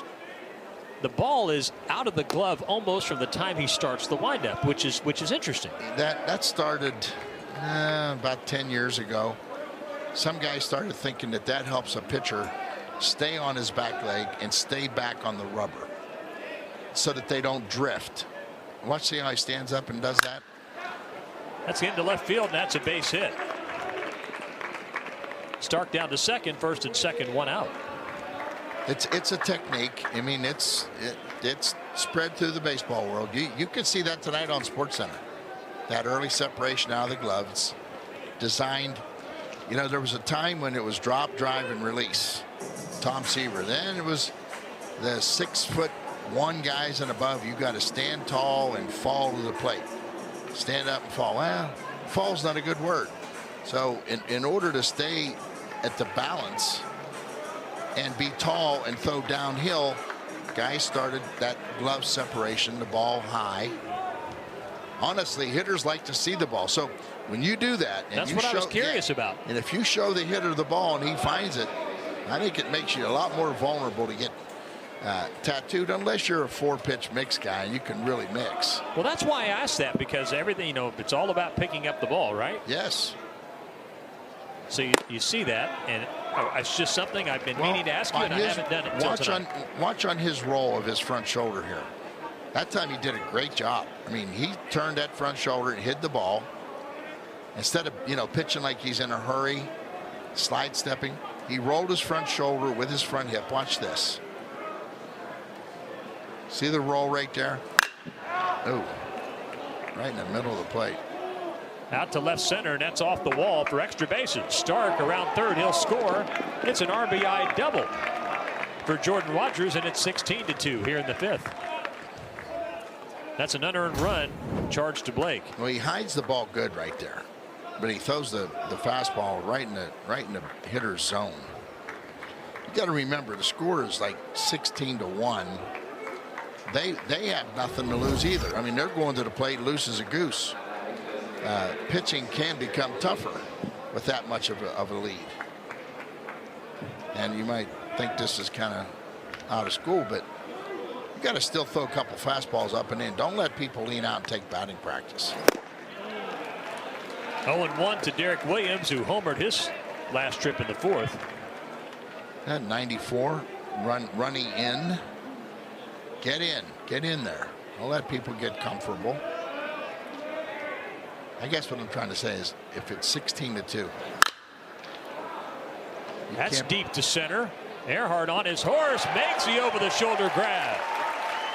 David Johnson tags at third. He scores. It's a sacrifice fly for Derek Williams, and a great catch by Zach Earhart. 2 away. Really nice play. But again, that's a get me over slider, and I mean, you hit that ball good. And again, Drew Blake needs to take Earhart to Brahms tonight and buy the biggest banana split they got. So it's 16-3. Cam Durnan has walked and struck out. 2 runs home and a in. So who is the best that maybe you've coached or maybe seen at hiding the ball and making it really late before the hitter gets a look at it? You can think about that. We can talk about it next half inning if you wish. No, it always seems like the guys that did that so well for me were left-handers. And maybe it's because they're allowed to roll the shoulder and the hip more than righties. You don't have to worry about being so quick to the plate if you're a lefty. That's hammered by Durnan, and that ball's out of here. That's a long 2-run homer for Cam Durnan. Makes it a 16-5 game here in the fifth.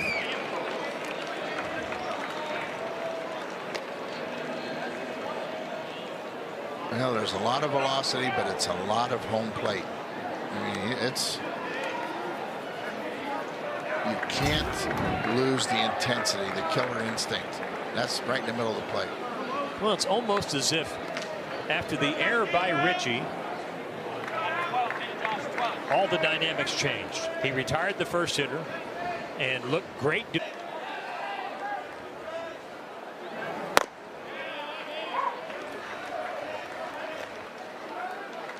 Have a pinch hitter for Wichita State, Logan Kresge.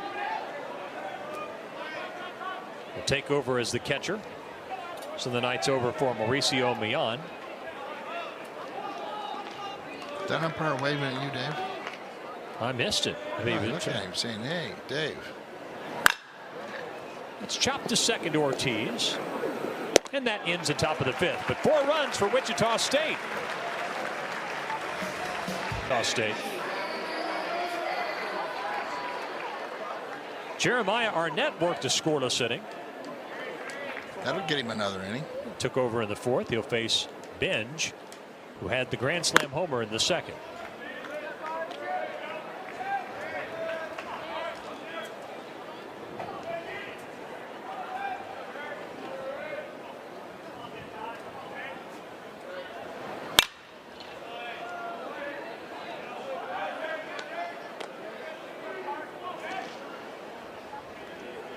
Benj is also flown out. He walked and scored in the first in his first at bat, and then hit the grand slam, his second at bat of that 11-run first. 1-1.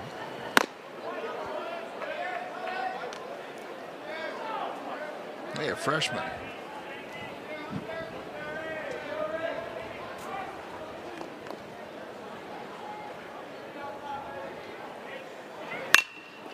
Benj shoots that out to left. Boy, the wind is carrying that back to the track, and it's off the wall. Benj will try it into second with a leadoff double here in the fifth.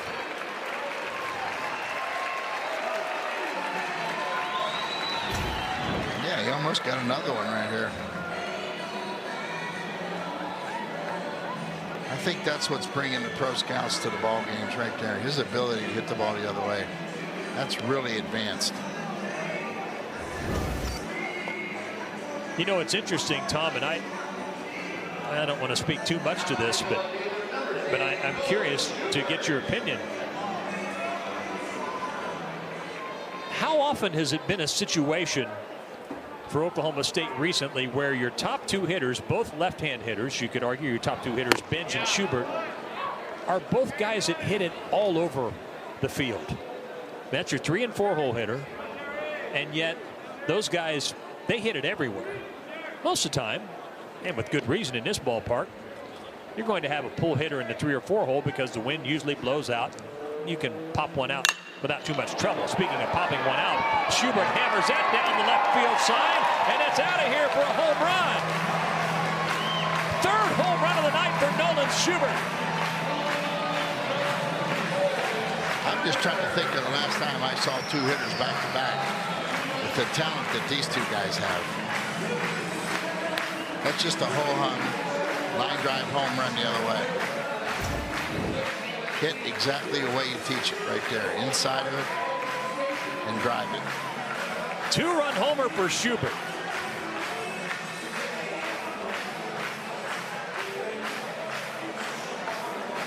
It's 18-5 Oklahoma State.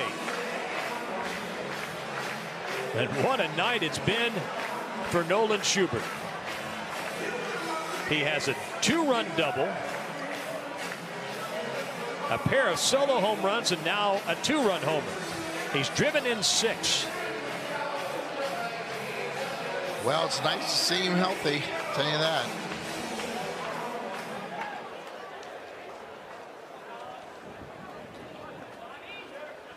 Schubert is 4 for 4 on the night. And that's ripped down the left field line into the corner for extra bases. Down to second goes the pinch hitter Donovan LaSalle. He's at second with a double with nobody out. And when you can hear it as loud as we're hearing it, these aren't accidents. There's no bloops. There's nobody missing a barrel.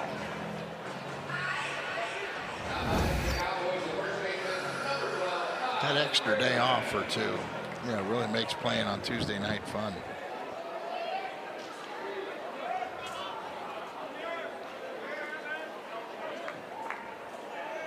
So here's Brigham, who was part of the 3 consecutive home runs for the Cowboys back in the 3rd. 18-5 Oklahoma State. By the way, Schubert, who has the 3 home runs tonight, is now 13 of his last 19 at the plate. That's over the last 4 games with 6 home runs, 11 runs scored, 16 RBIs. That is a tear.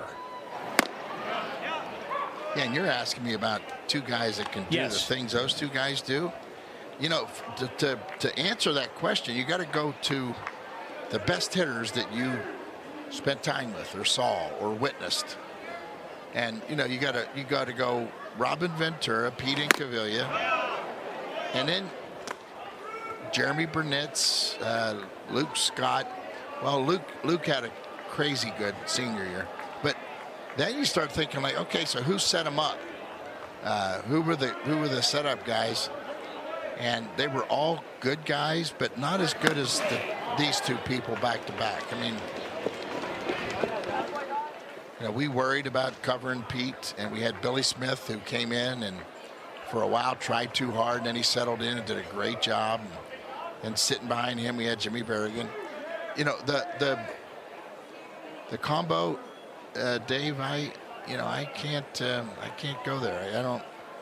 That's unique, isn't it? I mean, I think it's the best 2 I've seen in being around here for as long as I've been around here. I mean, other than 8 or 9 years. And Brigham rips that deep to right, and that's his 2nd home run of the game. A 2-run homer for Brigham, and it's 20-5, Oklahoma State.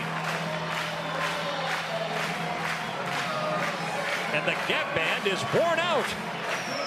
It's all right. People like that song, so wear it out. And there's no such thing as turn it down, or, you know, you're getting your BP right now. You're getting prepared to play Friday night.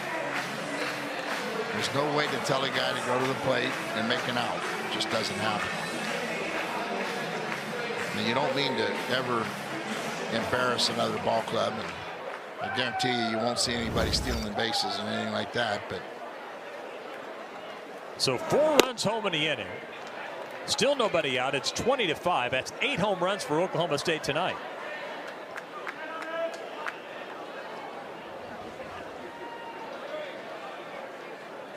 It's 21 home runs for Oklahoma State the last 4 games, and Doherty lifts that out to left. The wind will push it back, but it'll stay in the ballpark easily, and the play is made by Hayworth in left field. There's one away.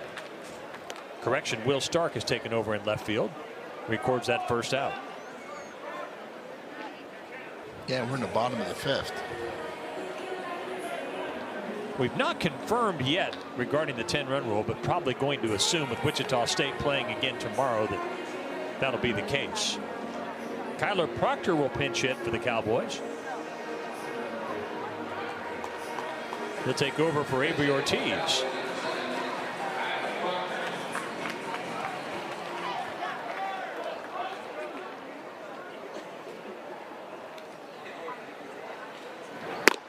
And this is one of the freshmen you bring in with the idea that we're going to bring this guy along. Be patient. Your day will come. Don't be impatient.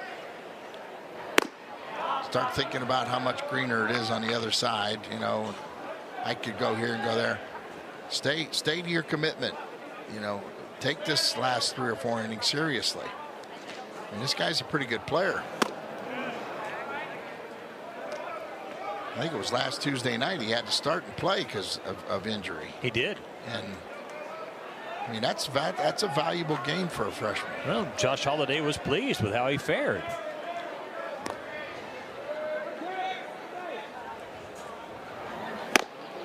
And there's 2 out here in the 5th.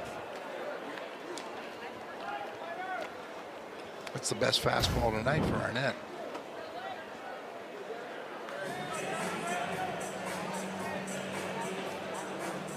See, you talk about walks. You talk about like good mechanics. You talk about good arms. And then you look up and you see a score like this. You go back and you track those 8 home runs, and I'll bet you that all 8 of them have been right in the middle of the plate. Not just Oklahoma State's home runs. I mean, I'm talking about Wichita State's home runs. So my point is this.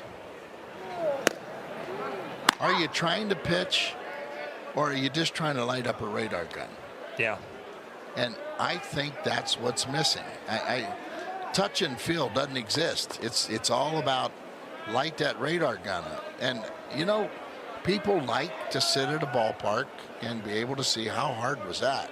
Oh, it's up on the scoreboard. As soon as you walk in a ballpark, where's the radar gun at? Oh, okay, it's over there. Now, at some of the big league parks, they're putting exit velocity, launch angle. I mean, they're trying to give the fan as much info as they can. 1-2 to Lane Forsythe. It almost sounds as if we spend a lot of time, you do, sort of evaluating and offering insight as to mechanics. It just seems to be so much emphasis on velocity that the art of pitching, that is locating, et cetera, just seems to kind of get lost in all of that. Or do you feel that way? No, you're 100% right. I mean, and the people that I talk to in the baseball world, which is my world, it's the only people I really know. It's a 2-out walk for Forsythe. And you know, they'll say, hey, did you see anything over the weekend? Yeah.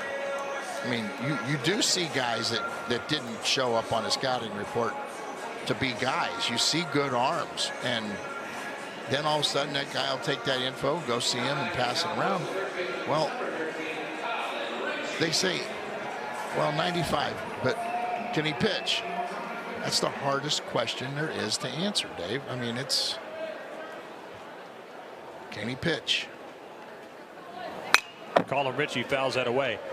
You know, that takes me back to probably for me still the best visiting starting performance I've ever seen here in Stillwater, and that was by Alek Manoah, West Virginia. I think it would have been 2018 perhaps. I don't know the exact year off the top of my head. And we were not doing TV that night. We were sitting with some scouts that were friends of yours. I was just sort of hanging out, trying not to say anything stupid. Yeah. But we had a scout next to me who turned to me in the 8th and said, take a guess as to how many full count pitches Manoah has thrown tonight. I said, not very many. And he said, how about none? To which he said, I'm out of here because by the time we draft, this kid will be gone. He's everything everyone says he is, and I'm out of here. I'm done for the night. And again, go back and look at his history. And Randy Mazey developed him into being a closer at West Virginia. And you're talking a 6'5", 250-pound stud. I mean, thoroughbred, okay? And what he learned by being a closer was he learned how to have touch and feel. He learned how to, you know, nail that fastball inside, to stay away from the middle. He conquered that. But what the kid wanted to do in his heart, he wanted to be a starter. And, you know, for Randy just to say, here, Tom, take him. He wants to be a starter. Give him a summer. Let's see if he can do it. And the kid did. That's in shallow left, and Durnan makes conference tournament, right? Correct. And mix in finals. Finals have to be around the corner. Yes, Josh Livingston leading off for Wichita State. A moment ago, he had a look at Addison Smith. He's taken over at third. Kyler Proctor was a pinch hitter and now is at second base. So the night's done for Colin Ritchie and for Avery Ortiz. 1-0 to Livingston. So this is the final midweek game for Oklahoma State. How do the dynamics of the team change once the midweekers are done? Well, whether you like it or not, it shrinks your pitching staff down.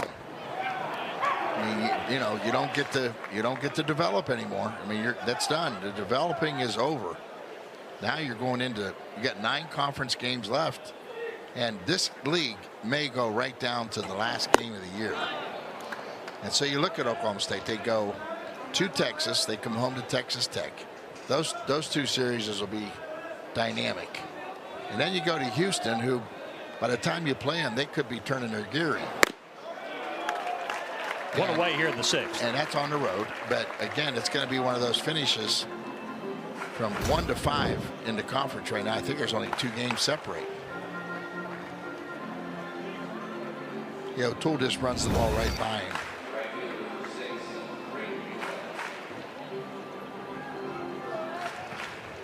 First plate appearance for Braden Lukart. Pitch in there for a strike. So if that's true, let's say you have, for example, a series in conference like what Oklahoma State had this weekend, where you win 3 pretty lopsided games against BYU. Does that make you more inclined to say, hey, we're going to have to run more guys out there and maybe give them an inning apiece just to make sure guys stay sharp? Or are you really just saying, hey, we're just trimming down and we can't afford to shorten the roles of our key guys because we need them to be at their best once we get to postseason play? Yeah. So how do you manage all of that? You make sure you don't get any of your key guys sore. Well, yeah. So that would get you to go to more guys. Yeah, when you get a 15-run spread, let some of those puppies pitch, because they may not pitch anymore. I mean, this could be the end of the season for them, because taking care of the 3 games on the weekend, their pitching staff's developed. I mean, they've developed their roles. They've set their roles. It's funny that's why I would play every game I could play, right down to the end.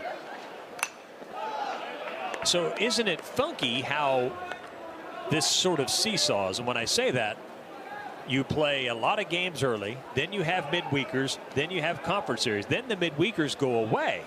Then you go into conference tournament and regional play where suddenly you're playing a bunch of games in a condensed situation. That's a bad throw that gets past Brigham. And down to second goes Luckhart with 1 out. That should be an error on the play. Be the 3rd for the Cowboys tonight. So that's where it gets tricky. We'll take another look at this, see what happened. No, they hit it right at him, and he just comes off the bench. That old saying, it'll find you. Well, it found him, and I think he just threw the ball as hard as he could. And he's another guy that played more shortstop than anywhere else. Hey, it's fun. He hadn't played much. Oh, sure. What do they say? It happens. It does. But finish your thought. Yeah, so you see what I'm saying is lots of games. Midweek games, lots of games. Midweekers go away. Not very many games. Less games. Conference tournament, regional play. A ton of games, high pressure in a short amount of time. You see what I'm saying? It's like the flow goes one direction, less games, then all of a sudden just goes crazy back the other direction. Am I making sense here? It's interesting how that goes. Boom. Yeah, you're on the downside of the snowfall. And so managing a pitching staff through all that has to be tricky, right? It does. And when you get a chance, you sit down every time you get a chance and say, what if? What if we win the first 2 and lose in the regional? Then who's going to go in the 4th game? You got to do that. That's the fun of being a coach. I mean, it's like preparing yourself for every situation that comes along. And, in your mind, even like to a sweep. So if I sweep, I go 1, 2, 3. What am I going to do for the next tournament? It's a week away. Well, I got to get my relievers an inning. Can't do it. You got to worry about them getting too strong. Darnell Parker strikes out. Those are all thoughts that run through pitching coaches' minds. You don't want guys getting too strong. You saw what happened tonight with Drew Blake. I mean, he was loaded. I mean, 95, 96, and threw some balls with some hair on it, and they left the ballpark. And mentally, it didn't do him any good. Physically, he needed tonight. He needed to pitch tonight. That's why I'm not so sure about playing games in the fall. If they're going to take that off your 56 and to where you can only play 54, I don't know. I mean, I'd rather play anybody at midweek just to keep my bench guys strong, my down pitchers strong, than go 3 and then take 5 days off, 4 days off, 3, 4 days off. Right. Of course, I've told you 100 times or 1,000. This is when you play college baseball right now. All that early season baseball, you need a 30-man roster to keep from hurting kids. But who wants to play baseball at 40 degrees? Right. Well, that's when guys get hurt. You get them hurt, you get them sore, and everybody. You look at an arm and you say, he's only got 8 innings. What's up? He's probably sore early in the year. I just don't understand why the administrators for baseball at the NCAA level can't see that. I think part of it, though, is the the academic calendar and the manner of academics has changed. It has become more prominent as far as online courses during COVID, which opens the door for exactly what you're talking about. Headed to the bottom of the sixth. Bearing on maybe hosting a regional. New pitcher for Wichita State is right-hander Ryan Garrity. He faces Zach Earhart to start things in the bottom of the sixth. Oklahoma State scored, in case you're just joining us, Oklahoma State scored 11 runs in the first. And that set the table for a big offensive night. 2-0 to Zach Earhart. Anyway, you know, now that online academics have become more prominent and more prevalent and more practical, continue with my P words. No, I hear you. I would think that would assist, and the draft obviously moving back plays a huge role in that. It would open the door to what you're talking about. That is baseball being played and later Dave, in the year. We're on the brink of college football going to a playoff system, which means college football will have a different layout in December. Exactly. I mean, they're going to be done when school's out. They're going to have to hold their football teams together for at least a month if you're any good. If you're one of the teams that gets in, because you're only going to play one football game a week. And so now all that concern about how much money is it going to cost to keep your team on campus, that used to be what they argued with us about baseball. We don't have the money to keep the baseball players on campus. That's no longer, it doesn't fit. And for what you're saying about the online courses, shoot, all you got to do if you play into July, get them graduated. Max Knight pinch hitting. Another one of those rookies that you get him out there and let him play as much as you can. This guy's a two-way guy. I haven't seen him pitch in a while, but sure likes to hit. I just think it makes sense, Dave, and let players play for a month after school's out. They can relax a little bit. They can take another course.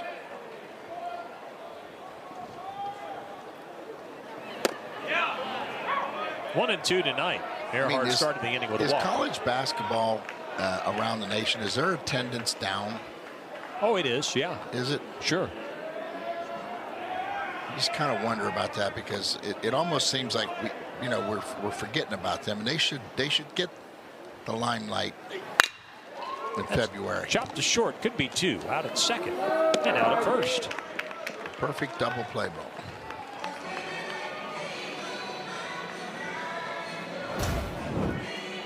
And I think this might be Wichita State's best arm we've seen tonight. So here's Nolan Schubert, who has homered 3 times. By the way, 3 home runs in a game ties the school record. Several players have it. He was the last one to do it. Did it last year in early May against East Tennessee State. So he has a chance to do something that's never been done before. 4 home runs in a game. 4 for 4 tonight, 6 RBIs, 3 home runs. You think about all the guys, prominent power hitters, and some of the best that have ever played collegiate baseball. Schubert has a chance to stand think about tall. the major leaguers.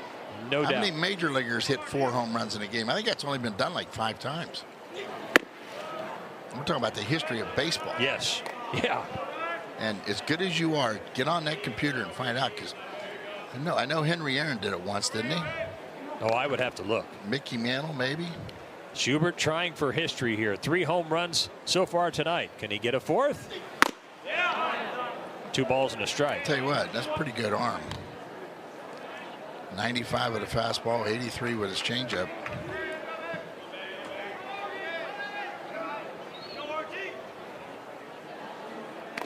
Two outs, bases empty.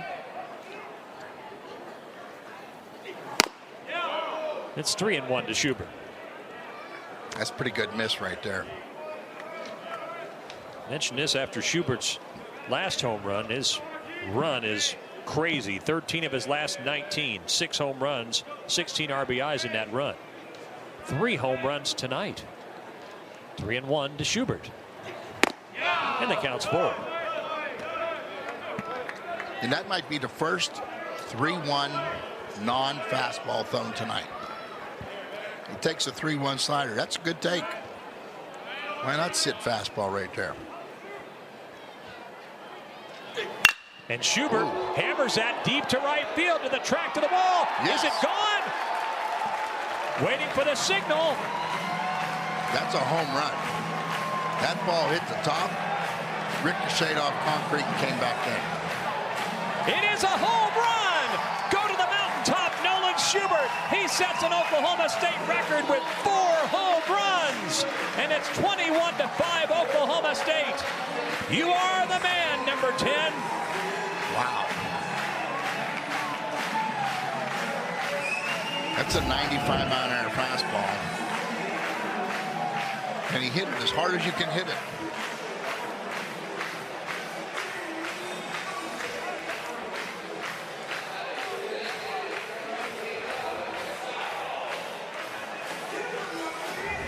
Boy, is that turn your numbers around in a night.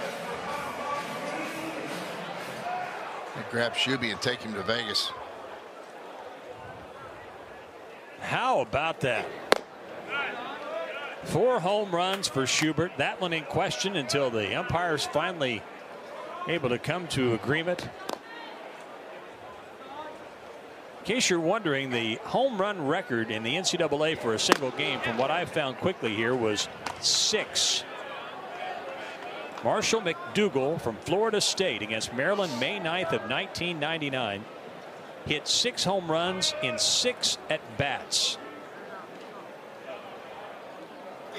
Now I'm going to tell you, now that is some kind of record, okay? Go to Florida State and take a look at the ballpark. Oh, I've been there. The right field. It's like 270. Now you got to hit it up over a net. It's a pretty high fence. Some of your all-time home run numbers come from Florida State.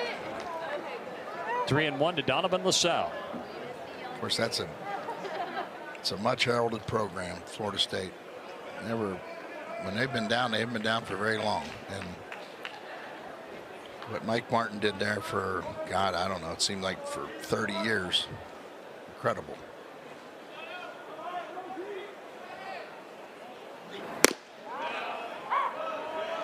And the count is full.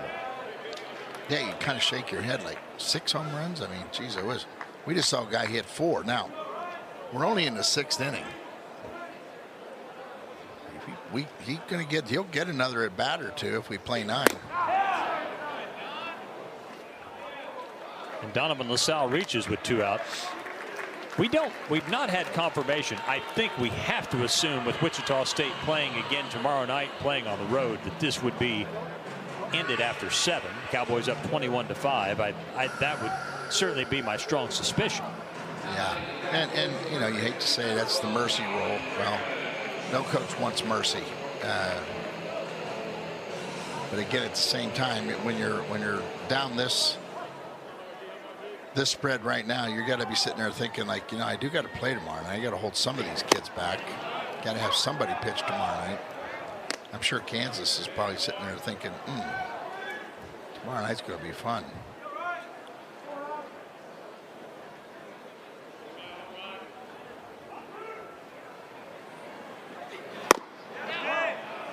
That's a pretty good pitch. If I'm umpiring home plate, that's a strike. Home plate is going to swell at 21-5.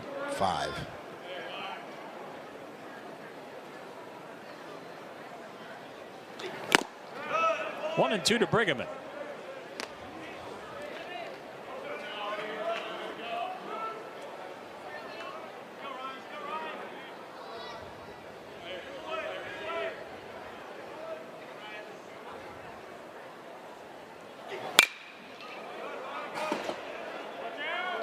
Tell you what, that's good. I mean, that's a 93-mile-an-hour sinker away, and he fouled it off.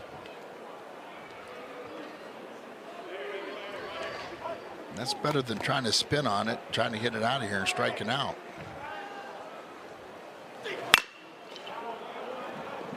I think Brugge had about 3 weeks where he struck out so much that he never felt comfortable going to the plate, but he had to play every day. And that happens. You know, sometimes you got to play due to, you know, nobody at your position or whatever, but he fought his way through it. He's swinging the bat right now as close as he did last year. And this is a good time to get hot. This is a good time to find that swing. And he had some lower back issues, you know, stiffness and stuff like that, that, quite frankly, baseball, you learn to play with that.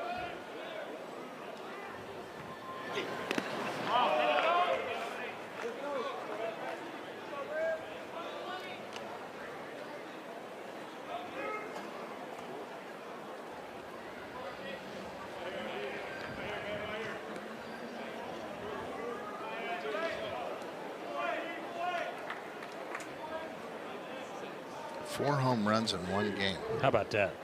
21-5, bottom of the 6th. And the count is full to Brigham. Going back on February 25th, when there's Schubert, who wears number 10. See him on your screen when he was injured at DBU. Not sure anybody knew when he might be back. Had to have surgery. Brigham strikes out. That's a good breaking ball right there. And that ends the 6th. To see a different part of the country. Boy, he's really been a good addition to this pitching staff. David Johnson rips that foul down the first base side. He must be seeing the ball good tonight. Wichita State's had some good passes at it too. Oh, they have. Good night to hit.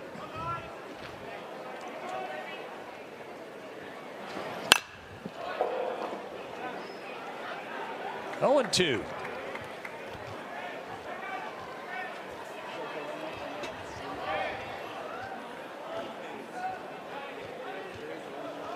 And I mentioned 9 home runs tonight. I believe that's a single game O'Brate Stadium record. Cowboys with 9 tonight, 22 in the last 4 games. Now, back in the day, 22 home runs in 4 games was probably not that big of a deal, was it? No, I think no. I mean, or was it? Oh yeah. I mean, now, you know, you always have one centerpiece doing most of the damage, but that's a lot of home runs. And there's one away here in the 7th. I wouldn't be surprised. If that's Molsky's only hitter that he gets.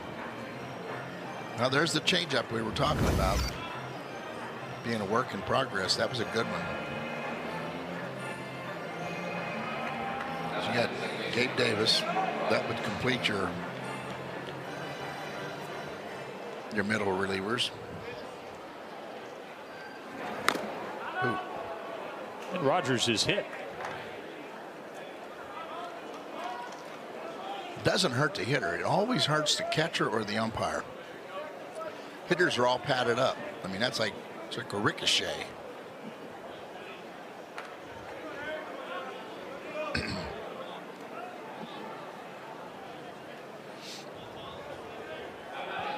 And that's been a part of the Wichita State story. Yeah, that's one stat that I wouldn't want to be a part of.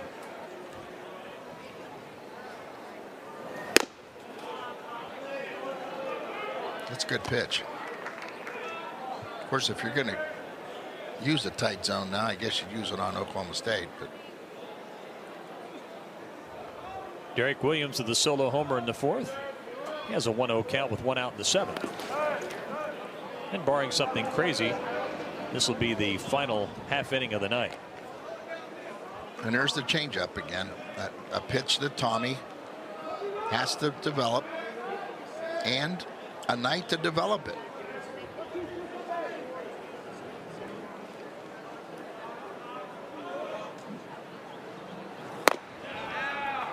Two and one.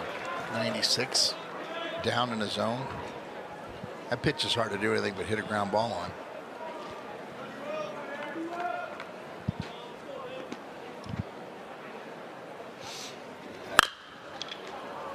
That's up the middle, and that's a base hit.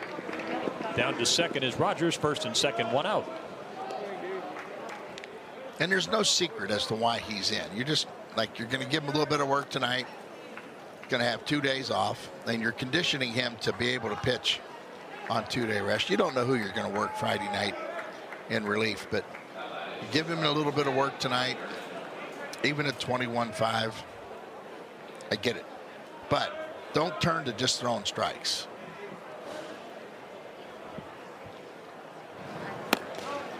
fool misses around, to Cam Durden. if you fool around and they bang you for a couple runs, you just get really irritated with yourself, because this is the part of the bullpen right here. It's been involved in every game when a game's on the line. That's chopped fair down the third base line. Rogers around third. He'll score. Over to third goes David Williams, and it's a RBI double for Cam Durden at 21-6. Is it hard to pitch in this circumstance if you're used to crisis? I think it is. I mean, it's like, this isn't the role that I've had. And I don't know when the last time he ever pitched it, he had a 16-run lead. So you got to do this within. You got to make sure mentally you kind of put that chip on your own shoulder, because the scoreboard doesn't give it to you. And, you know, we got a nice crowd. I mean, surprisingly, they've stuck around.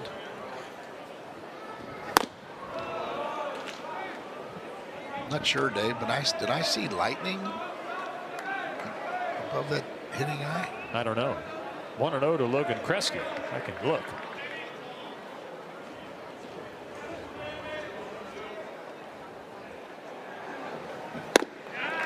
It's 1-1.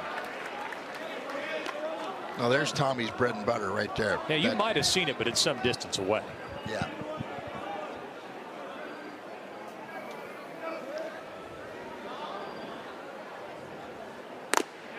One ball, 2 strikes. So somebody hits one inside the line, gets a double. Then all of a sudden, Tommy's like, I'm throwing all my stuff now. I mean, I'm not gonna just work on the changeup. I'm gonna throw my breaking ball.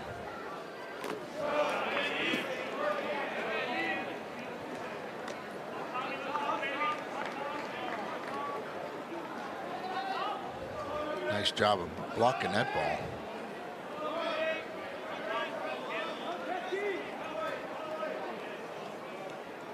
Two balls, 2 strikes, 1 out in the 7th.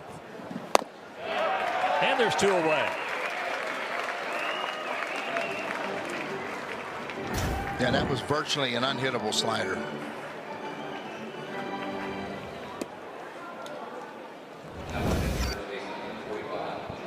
If you're not willing to take that pitch and hit it the other way, you're going to strike out on it. And we will have a pitching change. As quick as he could and keep the rest of the bullpen sharp. Wow. Misses to Josh Livingston.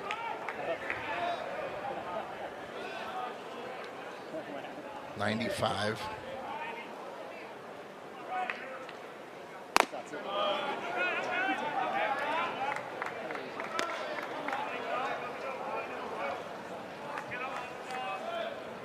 I'm having like flashbacks here. Left-hander for the California Angels, Dave, that was so good. How long ago? Oh, 10, 12 years ago. Really good. I mean, in the arm slot, almost identical.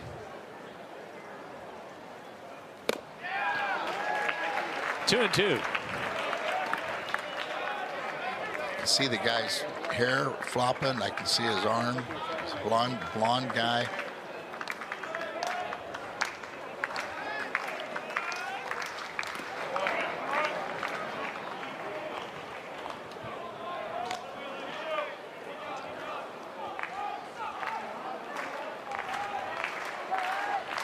Chuck Finley. Aha. I was about to say him. Yeah, there he is.